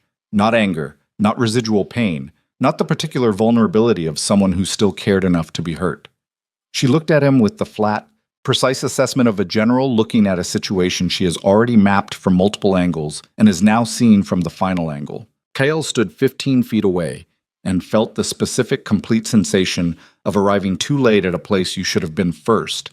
He had come north to ask for help. He had arrived at the court of a queen. His knee hit the ground before he consciously decided to put it there. He looked up at her and said the only thing that was true. "I was wrong." Seraphina Vale stood in the doorway of her northern stronghold with Astravok somewhere behind the structure, its silver light presence warm in the cold air, and she looked at the man who had ended her old life in 27 steps across a mud-tracked floor, and she said nothing at all. The silence she gave him was not cruelty. It was the sound of someone who no longer needed to perform either forgiveness or anger, who had moved so far past the moment that produced him that his arrival was simply a new variable in a larger equation she was already solving.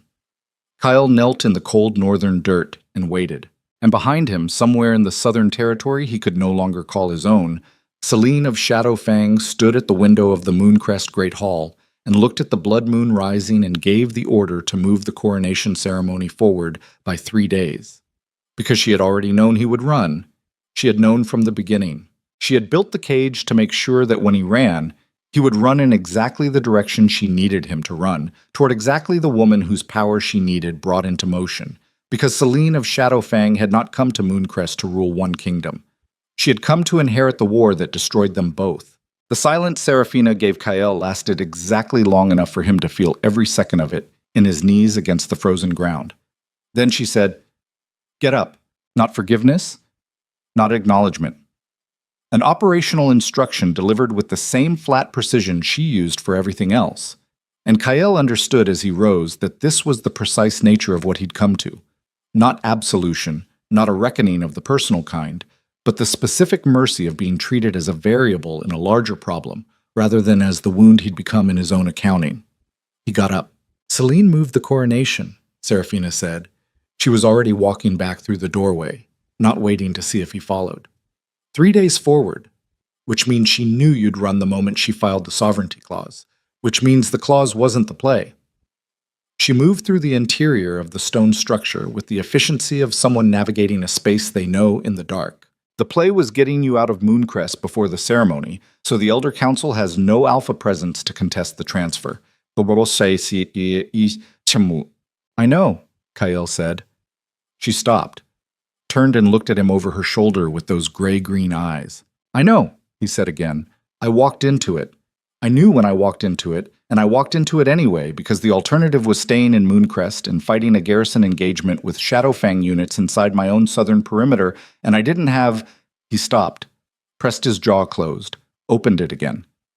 "I didn't have the forces to hold it, not after the command structure fracture, not with the Ironblood aligned on the eastern approach." Seraphina held his gaze for 3 seconds, then she turned and kept walking. "Sit down, there's food." Lucienne was already at the situation table when they entered the main room, and the table told Kael everything about the operation he'd walked into. Not a refugee settlement's improvised command post, but a genuine strategic center with layered terrain maps and relay network notation and symbol systems he didn't immediately recognize but could read the structural logic of within 30 seconds. She had built a command structure. In 8 weeks. With nothing. He sat down. He ate what was in front of him without tasting it because his body needed fuel, and he was past the point where appetite had anything to do with it. Across the table, Serafina and Lucien were already working, not performing working, actually working, moving through the updated intelligence with the shorthand efficiency of two people who had been thinking in the same operational language long enough to have compressed it. If the coronation moves to tomorrow night, the Shadowfang units in the southern garrison go active at the ceremony's second hour, Lucien said. His finger traced a route on the southern approach map. Standard annexation protocol. Secure the Elder Council chamber first, control the documentation before anyone can formally contest. Raiden will move to protect the chamber, Kale said. Both of them looked at him. My senior commander, he said. He's running operational cover from my office. He knows the timeline. How reliable? Serafina asked. He stayed 22 days after he knew everything, Kyle said. He's reliable. Serafina held his gaze for a moment. Then she looked back at the map. We have one viable approach window. Pre-dawn. Before the garrison units are formally activated. If we move tonight, we're not ready, Lucien said. Not a protest. A fact, delivered with the flat accuracy he applied to everything. The Eastern Coalition units need 6 hours to consolidate at the Greywood staging point. The relay network can move the message in 3. We have 4, Serafina said. If we leave in the next hour. The room went very still. Kael looked at her. You're moving tonight. I was always moving tonight, she said. Your arrival changed the entry route, not the timeline. Outside, the blood moon was rising. He could feel it before he saw it, the specific atmospheric pressure of a full moon in winter that every wolf felt in the chest cavity and the base of the skull, a pull that some responded to with aggression and some with the opposite. A particular quality of clarity, like fog burning off something that had always been a clean edge underneath. Serafina tilted her head slightly toward the window, and he watched something move through her expression that he couldn't fully read. Not quite the moon pull he knew in himself. Something older and more specific. The mark scar on her collarbone blazed through her jacket fabric, visible as a faint luminescence that made Lucien glance at it and then back at the map without comment. The glance of a man who has seen this before and filed it as operational reality. How many? Kael asked. Enough, Serafina said. That's not 400 consolidated. Another 60 relay network wolves who know the southern approach terrain better than anyone in your former command structure. She said former without any particular emphasis, just precision. Plus Astrovok, the sound that had come from the silver beast at the Depression Bowl, the multi-layered resonance that moved through stone and bone.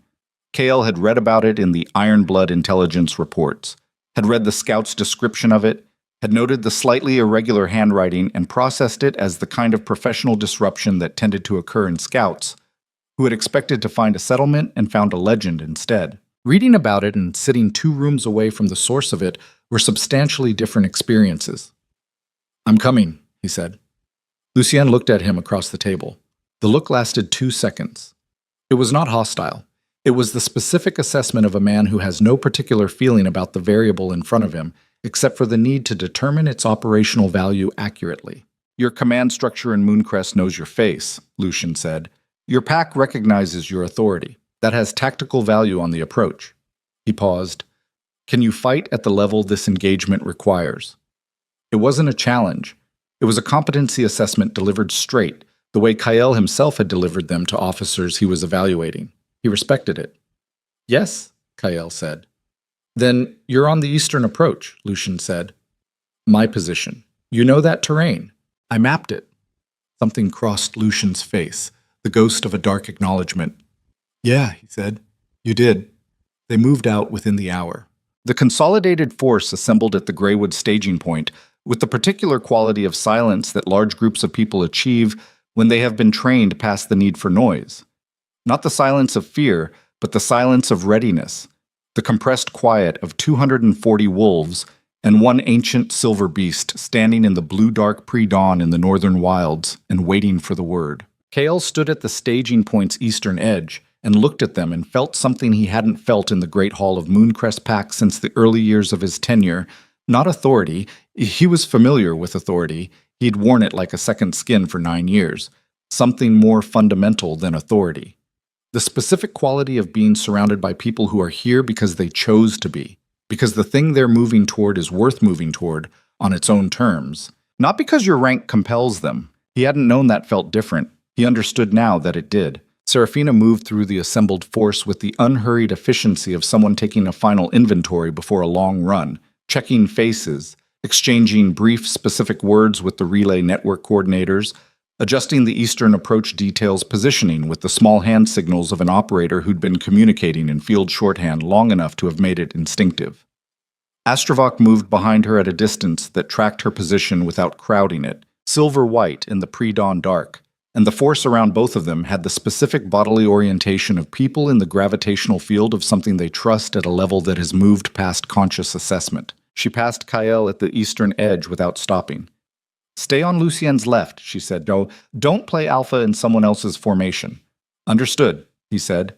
She moved on. He watched her go and felt, with no sentimental processing and no useful alternative, the complete understanding of what he had thrown away. Not as a feeling, he was past the register where it lived as feeling, but as a structural recognition, the way you recognize a load-bearing element after you've removed it and watched everything shift. He turned east and followed Lucien into the dark. The southern approach to Mooncrest territory moved through terrain that Kael had mapped in detail for the Ironblood scouts, which meant he knew exactly where the eastern column's forward positions would be, and exactly how wide the gap between the column's left flank and the pack boundary ran at the pre-dawn hour. He walked Lucien through the gap timing with the specific, efficient guilt of a man making amends through accuracy rather than apology. Lucien received them information the same way he received everything, without reaction that wasn't useful. "How many at the left flank position?" 12, rotating in pairs. Cycle is 40 minutes. Kael pointed to the position on the approach map. "The cycle's been irregular by 4 to 7 minutes for the last week. My scouts tracked it." "Your scouts were still running?" Ryden kept the network active under the civilian logistics cover. Kael folded the map. "He's thorough." "I want to meet this man," Lucien said, not quite to anyone. They hit the Ironblood left flank position at the cycle gap, 33 minutes in, the 7-minute irregular window, when the rotating pair had pulled back and the replacement pair hadn't yet committed to position. 12 defenders reduced to 0 effective coverage for 4 minutes, and Lucien moved through it with 6 wolves in a disabling sweep that was so clean and quiet that the 12 Ironblood soldiers were secured and positioned before any of them had processed that the approach was happening. No deaths. Kael noted that. Lucien ran a disabling sweep, not a kill sweep, and the efficiency of the distinction, the additional difficulty of not killing versus killing, the higher operational standard it required, told him something about the man that the intelligence reports hadn't captured. They moved through the gap and into the southern approach corridor. The garrison was active. Not at the formal activation level, not yet. That required the coronation ceremony's second hour, and the ceremony had started 40 minutes ago, which meant they had 80 minutes before the Shadowfang units inside the southern garrison crossed from pre-positioned to formally deployed, but active in the ambient sense. Elevated alert posture, patrol frequency doubled, the specific quality of a force that has been told tonight is the night and is holding itself at maximum readiness for the word. Kael felt the pack boundary under his feet when he crossed it. Not symbolically, physically. 9 years of alpha tenure meant the boundary was part of him at a level below conscious sensation, and crossing back into it from outside after 3 days away produced a full-body recognition. His pack, his land, his people's ground under his boots, that hit him in the chest with an intensity that stripped whatever remained of the careful strategic detachment he'd been maintaining. Lucien felt him change, looked at him sideways. "Stay focused," Lucien said quietly. "I am," Kael said. "You just went somewhere else for 2 seconds." "I'm back," Kael said. South corridor, 50 yards. Second patrol pair at the garrison's eastern access. They rotate counterclockwise. Lucien moved. The main assault came from the north and west simultaneously. Serafina's force hitting the garrison's perimeter at 2 points, while Lucien's eastern approach sealed the exit corridor. The timing required synchronization across 3 terrain-separated units with no communication technology, which meant it required trust in the relay signals, in the people reading the signals, in the training that had produced people who could read them accurately under pressure. Kael heard the North assault engage boom. Not loudly, the force was disciplined, but the compressed sound of a large coordinated movement is different from patrol sound in ways you learn to distinguish. And he moved on Lucien's left through the eastern corridor with his heart hitting his ribs at a frequency he recognized from the early years of his tenure.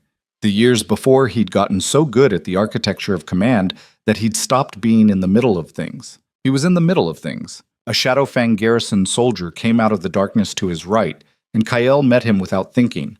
Not with tactical elegance, but with the unrefined efficiency of a man who has been an alpha long enough that physical threat response has been compressed into something below decision-making. He took the hit across his left shoulder that the soldier had aimed at his neck, gave up the pain, and used the forward momentum to drive the soldier into the wall of the corridor, hard enough that the fight ended before it fully started. His shoulder was going to be a problem. He noted it and kept moving. The eastern access door was 30 yards ahead, then 20.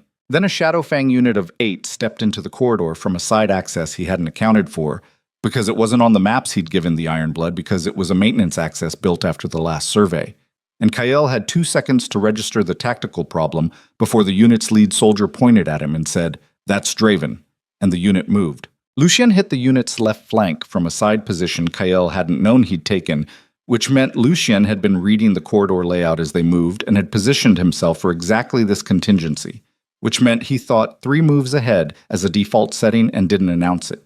The 8 became 5 in the first 4 seconds, became 3, became none in the next 8. Lucien had blood on his jaw and was breathing hard and looked at Kael with the specific assessment of a man counting another man's operational status. "Shoulder," Kael said. "Bad?" "Functional." "Then move."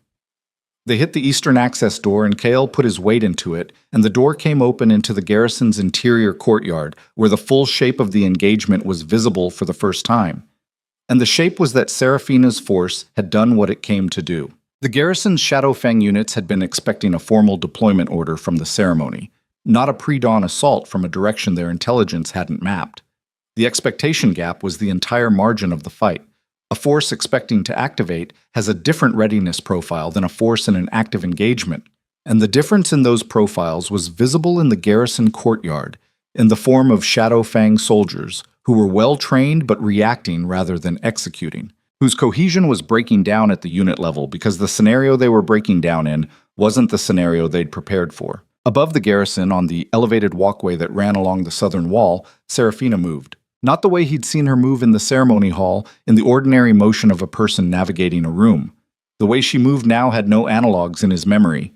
She moved through the engagement with the fluid inevitability of something that belongs in the space it occupies in a way that most things don't. Every decision already made, every angle already read. The specific quality of someone operating at the intersection of 11 years of training and something older and more fundamental that the training had prepared the container for without knowing what it was going to hold. The mark scar blazed.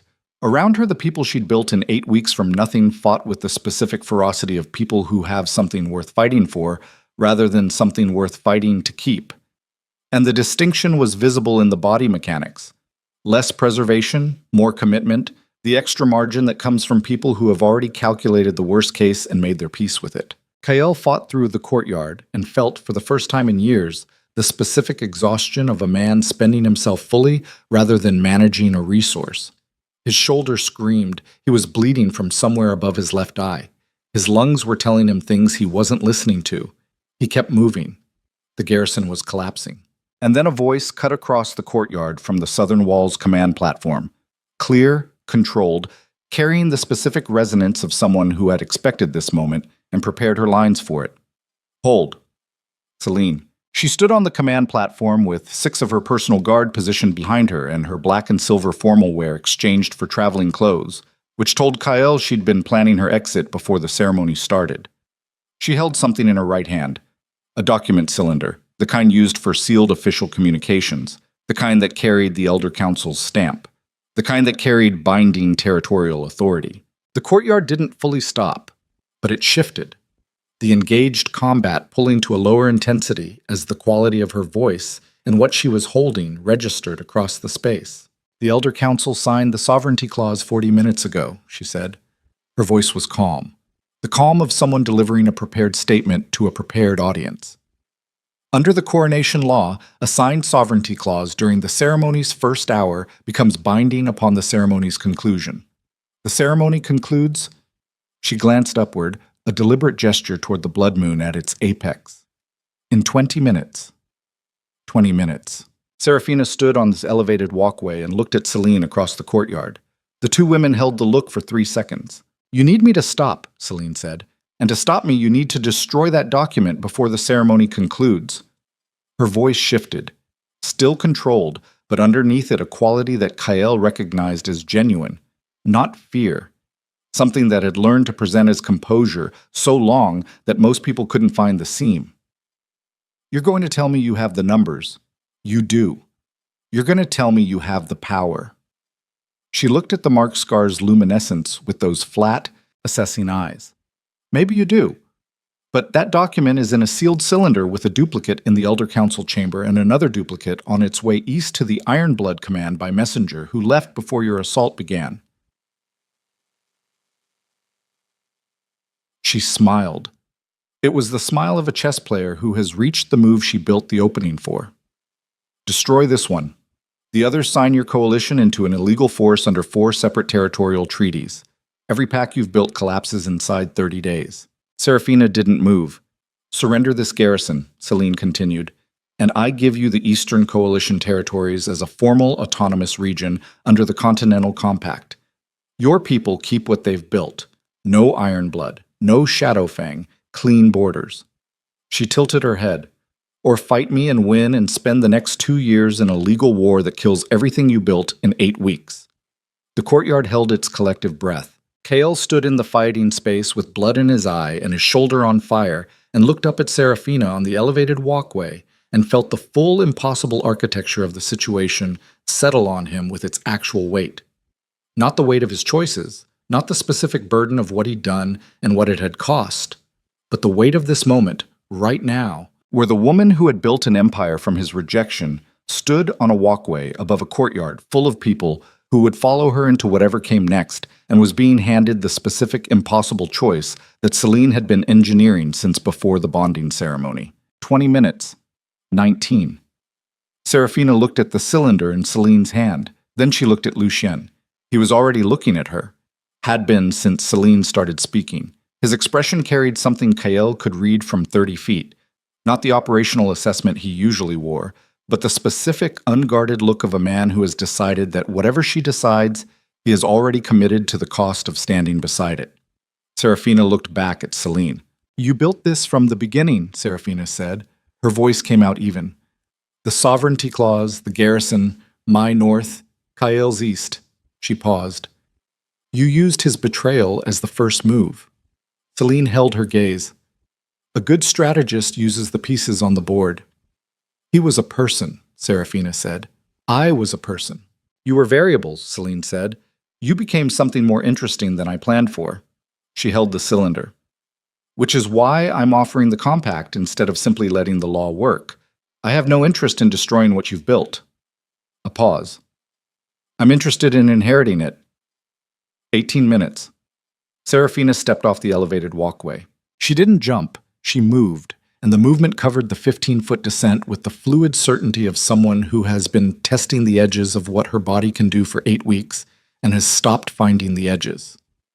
She landed in the courtyard and walked through it, and everyone, her people, the garrison soldiers, Kael, Lucien, every person in the space tracked her movement the way iron filings track a magnet. Not because she demanded attention, but because the specific quality of a person who has made a decision and is already executing it produces a gravitational pull that the body recognizes before the mind does. She stopped 10 feet from the command platform. Celine looked down at her. Astravok came through the eastern access door. The silver beast moved into the courtyard with the same contained deliberation it brought to everything. The awareness that it occupied more space than most things, and required a specific economy of motion to navigate a world built at smaller scale. The moonlight hit its coat and the coat did not reflect it so much as hold it, the way deep water holds light. And the garrison courtyard went absolutely silent, in the way that spaces go silent when they contain something that has no precedent in the experiential vocabulary of the people in them. Celine looked at Astrovok. For the first time since Kyle had seen her, something in her face changed. Not fear. She was too controlled for visible fear. But the specific micro-expression of a strategist confronting a variable that wasn't in her model. She hadn't accounted for this. Not fully. Not at the level of what it actually was in a courtyard at Blood Moon Apex, with the mark scar blazing and 400 wolves and one ancient guardian beast between her and every exit. Her hand tightened on the cylinder. Seraphina looked up at her from 10 feet below. "Surrender the cylinder," Seraphina said. Her voice was quiet. The quiet of absolute certainty, which is the most dangerous register a voice can occupy because it contains no performance, and therefore no gap between the sound and the intention. "Call your messenger back." "And if I don't?" Seraphina held her gaze. "Then we find out," she said, "what 20 minutes actually costs." Celine looked at her. At Astrovok. At the 400 wolves in the courtyard, and the ones visible through every access point, and the blood moon overhead blazing silver-white at full apex, and the mark scar's luminescence moving in Seraphina's collarbone like a second heartbeat. She looked at the cylinder in her hand. 17 minutes. And somewhere in the city beyond the garrison walls, the Blood Moon coronation ceremony was in its final movement. The Elder Council chamber was lit and full, and the duplicate document was sitting on a table that one person was about to reach or not reach in the next 17 minutes, and Lucian Varek was already moving toward the exit because he had been reading the situation since Celine started talking and had already identified the only variable that could still change the outcome. And Celine's 6 personal guards stepped forward simultaneously, and Seraphina's hand went to her collarbone, and Astrovok's sound filled the courtyard. And Kyle Draven, broken by the life he'd built and running on nothing but the specific clarity that comes to people who have lost everything except the understanding of what matters, picked up a fallen soldier's blade with his good arm and put himself between Celine's guard and Seraphina's back. And everything in this courtyard moved at once. The 6 personal guard moved fast and trained and with the coordinated precision of soldiers who had rehearsed this specific scenario, which told Kyle in the half-second before contact that Celine had wargamed this outcome too, had planned for the moment her words failed, and her exit required force. He was already inside the first guard's reach before the man had finished committing to his angle. His shoulder was wrong. He knew it was wrong. The joint had been grinding since the corridor hit, and the blade work required of it now was asking for something the damaged tissue couldn't give cleanly. And the pain that came back with each movement was the specific deep pain of structural damage rather than surface injury. He operated through it the way he'd been trained to operate through everything that couldn't be fixed in the middle of a fight. Acknowledge, compensate, continue. The first guard went down hard. The second adjusted for what the first had shown him and came at a modified angle that was better, genuinely better. And Kyle took a cut across his forearm, trading for the position that let him drive the man's momentum into the third guard coming from his left. And then Seraphina's people were moving, and the courtyard geometry shifted from Celine's favor to something else entirely. Lucien was already gone. Kale registered his absence in the peripheral way you register the absence of a reliable presence. A gap in the operational picture that meant Lucien had made a decision and executed it without announcing it, which by now Kyle understood was simply how Lucien operated.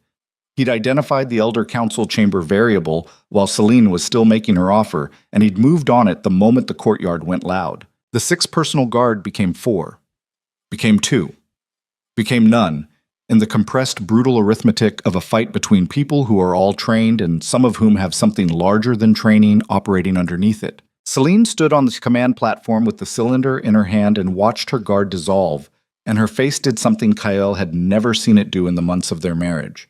It lost its surface. Not all at once, not dramatically, but the controlled composure that had been her constant presentation cracked along lines that had apparently always been there, and underneath it was something younger and harder and genuinely afraid. Seraphina reached the platform steps. Celine looked at her across the remaining distance with those lines still showing and said, "You won't make it to the chamber in time." "I don't need to," Seraphina said. She held out her hand. Celine looked at the extended hand, at the mark scar blazing in Seraphina's collarbone, At Astrovok, standing in the courtyard below, with the blood moon overhead, and 400 wolves watching in a silence so complete that the sound of the wind across the garrison walls was the loudest thing in the world. She looked at the cylinder. There is a specific moment in the life of a person who has built everything on the architecture of control, when the architecture finally and completely fails. When the variables refuse to resolve into the outcomes the model predicted, when the force she moved and the pieces she positioned and the 10,000 small precise decisions she made in service of a single vision turn out to have been insufficient.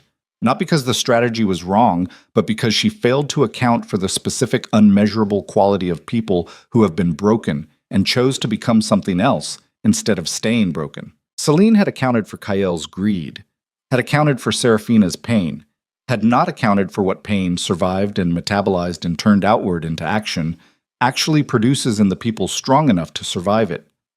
She set the cylinder on the platform railing. "Call your messenger back," Serafina said. Celine looked at her for one more second. Then she raised 2 fingers in the signal pattern her personal guard used for abort protocol, directed it toward the garrison's north exit, and held it until the acknowledgement came back. Serafina picked up the cylinder. The courtyard exhaled. Kael stood in the fighting space with blood running down his forearm and his shoulder a continuous source of information he was deliberately not processing yet, and watched Serafina hold the cylinder and felt something inside his chest do something he had no clean name for. Not relief, not vindication, nothing that had anything to do with him. More like the specific sensation of watching something that was always supposed to happen finally happen, and understanding that your role in its happening was to be the obstacle it had to overcome rather than the force that produced it. He had made her. Not in the way builders make things, in the way obstacles make things, in the way resistance makes a blade. He sat down on the ground because his legs had apparently been waiting for the moment when he stopped needing them and had simply stopped. The next hour moved in fragments. Lucien arrived back from the Elder Council chamber 40 minutes after he'd left it, with the duplicate document destroyed and 3 of the 4 Elder Council members secured. The 4th had been Solange's placement, a fact that Raiden had apparently known and had been waiting for the right moment to document, because Raiden arrived 10 minutes behind Lucien with the documentation already prepared. Kael looked at his senior commander across the garrison's converted command room and felt a gratitude so specific and unornamented that he couldn't find the words for it and didn't try. Raiden looked at him, at the blood, the shoulder, the general condition of a man who had spent himself completely, and said, "You look terrible, sir." "Yeah," Kael said. "The pack is holding," Raiden said. "Shadowfang units in the southern garrison are standing down. No engagement." He paused. When word reached them that the command platform had gone to Serafina's people, about half of them pulled back voluntarily. The other half are processing their options. "Let them process," Kael said. "Don't engage unless they move first." "Understood." Raiden looked at him for a moment. The look carried something that Kael had learned over 3 days of walking north with nothing to receive without the defensive processing he used to apply to it. "Are you all right?" "No," Kael said. "I'll be fine." Raiden nodded, the nod of a man who has served long enough to know the difference between those 2 answers and to respect that they can both be true. Celine was processed through the former garrison command with the specific efficiency of a force that had been built by someone who understood that how you treat a defeated enemy in the first hour determines what kind of force you actually are. No theater, no public degradation. She was secured, her conditions were livable, and she was informed clearly and once of her situation and what would follow. She received this information with the composure that had come back to her face in the 20 minutes since the cylinder left her hand. Thinner now, less architectural, but present. She and Serafina were in the same room for 3 minutes, alone. Kael didn't know what was said. Nobody did. Serafina came out with an expression he couldn't fully read. Not satisfaction, not residual anger, something more complex than either. The expression of a person who has just had a conversation that cost something but was necessary to have. Lucien was waiting outside the door. He looked at her face and didn't ask. She looked back at him, and the look between them was the kind that people exchange when they have been through enough together that language has become a secondary communication system. The primary one being the specific quality of presence, the way 2 people stand near each other, and what that standing says about the arrangement they've made. Kael watched them from across the corridor and understood, with the clean clarity of a man who no longer had the luxury of self-deception, that what existed between Serafina Vale and Lucien Varick was the kind of thing he had held in his hands for 11 years, and set down to pick up something he'd told himself was more valuable. He had been wrong about the value. He had been wrong about most of the things that turned out to matter. There is a particular kind of knowledge that only comes from losing everything you built with your own choices. Not from outside force, not from bad luck, but from the specific accumulated weight of decisions made from the wrong center. It is not the same as wisdom. Wisdom is something you can share. This kind of knowledge is personal in the way that scars are personal, carried on the inside of the body where nobody else can see it, informing every subsequent movement without announcing itself. Cale sat with his shoulder being treated by one of the coalition's field medics, a young man with efficient hands and the focused quiet of a professional who understood that people in pain didn't need commentary. And he sat with this knowledge the way he'd sat in the Ridge Hollow in the first morning after the bonding ceremony, present with the unprocessed weight of it rather than engineering it into something more manageable. The morning after the blood moon, the courtyard was quiet. He found Serafina at the garrison's east wall, standing at the parapet in the gray early light, looking out over the territorial boundary toward the northern wilds she'd come from. She was alone. Astravok was somewhere behind the garrison walls. He could feel the creature's presence the way you feel a weather system, a change in the air's quality, the specific pressure of something ancient existing nearby. He came and stood beside her at the parapet. She didn't look at him, and she didn't tell him to leave. They stood in the gray morning light, and for a long time neither of them said anything at all, which was its own kind of conversation, the kind available only to people who have been important enough to each other that silence between them carries the full weight of everything that silence is not saying. Raiden wants to convene the Elder Council for a formal succession review, she said finally. Your pack members are requesting it. She paused. Your people, Kael, they want to know what comes next. He looked at the northern tree line. What do you think comes next? I think you have a pack that needs an alpha who knows what he actually costs them. She said it without edge, without the architecture of recrimination. Just fact, delivered with the same precision she applied to everything. Not the version he told himself, the actual version. He absorbed that for a moment. And if I do that work, then you do that work, she said. The outcome of it isn't something I can give you. It's something you build. She finally looked at him.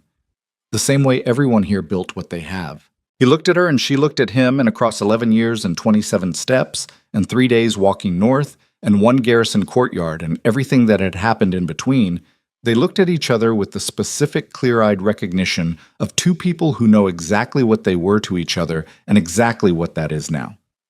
I'm sorry, he said, not for the first time. But for the first time with nothing underneath it, no strategic positioning, no management of outcome, no residual architecture of self-protection. Just the words, carrying their actual weight, offered to the person they belonged to. Serafina held his gaze. I know, she said, not forgiveness, not absolution, something more durable than either, acknowledgement. The specific recognition of a person who has moved far enough past a wound that she can see it accurately without it touching her, the way you can describe the geography of a place you've left. She looked back at the north. The coalition packs need a charter, she said, something that establishes the compact formally so it holds past this moment. Past me. She paused. I'd like Mooncrest's Elder Council to co-sign it, legitimate the foundation. He understood what she was offering and what it required. I'll need to earn the Council's trust back first. Yes, she said. You will. The simplicity of it, the complete absence of cushioning or mitigation, was the most honest thing anyone had said to him in longer than he could accurately calculate. He had surrounded himself for years with people who managed their honesty around his rank, who delivered truth in the careful packaging of deference, and he had mistaken the packaging for the relationship and the deference for loyalty, and had made every decision from inside that mistaken framework. Standing at a parapet in the gray morning with the woman he'd wronged most telling him plainly that yes, he had a long road, and yes, it was his to walk, was not a punishment. It was the first genuinely clean thing that had happened to him in a very long time. He nodded, looked north. The Ironblood eastern column is still staged. I know, she said. That's the spring problem. She glanced at him sideways briefly. We'll need Mooncrest's eastern approach intelligence, The real version, not the maps you gave them. I'll get you the real version, he said. She accepted that with a nod and said nothing more. He left her at the parapet standing in the gray light looking north, which was the direction she had come from, and apparently the direction she always oriented toward now, north, toward the territory she'd built from nothing, toward the cold and the wild, and the place where a woman with a dead bond mark and a patrol kit had walked into the dark and found out what she was made of. The coronation happened at midday. Not Celine's engineered ceremony, not the formal architecture of sovereignty clauses and elder council maneuvers. Something simpler and more permanent than any of that. The coalition wolves assembling in the garrison's outer yard under the winter sun, and Seraphina Vale standing before them not in ceremonial formal wear, but in the traveling clothes she'd been wearing since the Northern Territory, still carrying the marks of the previous night's engagement, her dark hair loose and the mark scar blazing silver-white at her collarbone in the midday light. Astrovok came out of the garrison walls and stood behind her, and the assembled wolves went quiet with the deep bone-level quiet of people in the presence of something that puts their own scale in accurate proportion. Lucian stood at her left. Ryden, who had driven 3 hours through the night from Mooncrest at the first relay message and arrived with 20 of Kael's most loyal command officers in tow, stood at her right. Kael stood in the crowd. He had chosen it, had been offered a formal position in the ceremony's presentation, and had declined because some understanding that had been building through the last 72 hours of walking and fighting and sitting with the unprocessed weight of his own choices had finally resolved into something actionable. That the first genuine thing he could do, the first truly unmanaged choice he could make, was to stand in the crowd and be one person in a gathered body of people rather than the man at the center of the frame. The Elder Council's lead member administered the formal declaration in the Compact's language, which Seraphina had drafted herself in the Northern Territory during a 2-day period that Cav had described to Kael as looking like a woman finishing something she'd started a long time ago without knowing it. When the declaration was read, the 400 assembled wolves did not cheer in the way coronation ceremonies were traditionally cheered, with performance, with the orchestrated volume of a crowd responding to a cue. The sound that came from them was something more involuntary. The sound of people who have been afraid for a long time and have arrived at the specific moment when fear gives way not to safety. Safety was a different, quieter thing, but to the understanding that they are standing with someone worth standing with. Astrovok raised its voice to the winter sky. The sound moved through the garrison walls and out across the territorial boundary and north into the wilds where the scattered packs would hear it and know what it meant before any messenger could arrive to explain, and south through Mooncrest's boundary where the pack wolves standing in their territory would feel it in their chests and their bones, and the markplaces where bonds had been made and some had been broken, and life had continued regardless. Kael felt it move through him. He stood in the crowd with his shoulder bound and his arm wrapped, and the specific clean exhaustion of a man who has spent everything he had and found that the spending was necessary, and he felt the sound of the ancient guardian beast pass through his chest cavity and settle somewhere low and permanent in him. He had wanted to be the most powerful thing in the territory. He had achieved it for a while in the way that the loudest sound in a room achieves it, by volume rather than depth, by force rather than weight. And he had looked out from the height of it and seen everything he possessed, and had made the calculation that more was available if he reached for it, and had reached, and in reaching had let go of the thing he'd been standing on. Power gained through fear required constant maintenance, power that people gave you because you'd earned it, because you'd stood in their corridor when the garrison unit came, because you'd provided the maps that mattered instead of the maps that served you, because you'd walked into a crowd and become one person in it. That kind of power didn't need maintenance. It needed only to be deserved. He was at the beginning of deserving it again. That was not nothing. Standing in the crowd below the midday winter sun, watching Seraphina Vale receive the weight of a continent's trust, with the same steadiness she'd brought to standing at the edge of the bowl in the northern dark, and naming something ancient in the dark, Kael Draven understood the thing that all the years of accumulated intelligence and tactical precision and carefully managed self-belief had not been able to produce in him. That the person you could have been is not a ghost. It is a direction. It is available until it isn't. And the cost of arriving at it late is not that you missed it. The cost is that you have to build toward it knowing exactly what you spent to get there, with nothing to soften that accounting and no one obligated to make it easier. He was going home, not to the hall that smelled like pine resin, and the residue of ceremonies that had gone wrong. Not to the architectural version of authority he'd built and watched collapse. To the actual people. Raiden and the command officers who'd stayed, the pack wolves who'd held the boundary through a leadership crisis, the junior officers he'd trained who were still there, still running patrol routes, still doing the ordinary necessary work of maintaining a territory's safety because someone had to, and they had decided to be the ones. He would convene the Elder Council. He would stand in front of them without the management of outcome he usually brought to formal proceedings, and he would give them the accurate accounting of what had happened and what it had cost, and what he intended to do about it. He would co-sign the Coalition Compact. He would provide the real Eastern approach maps.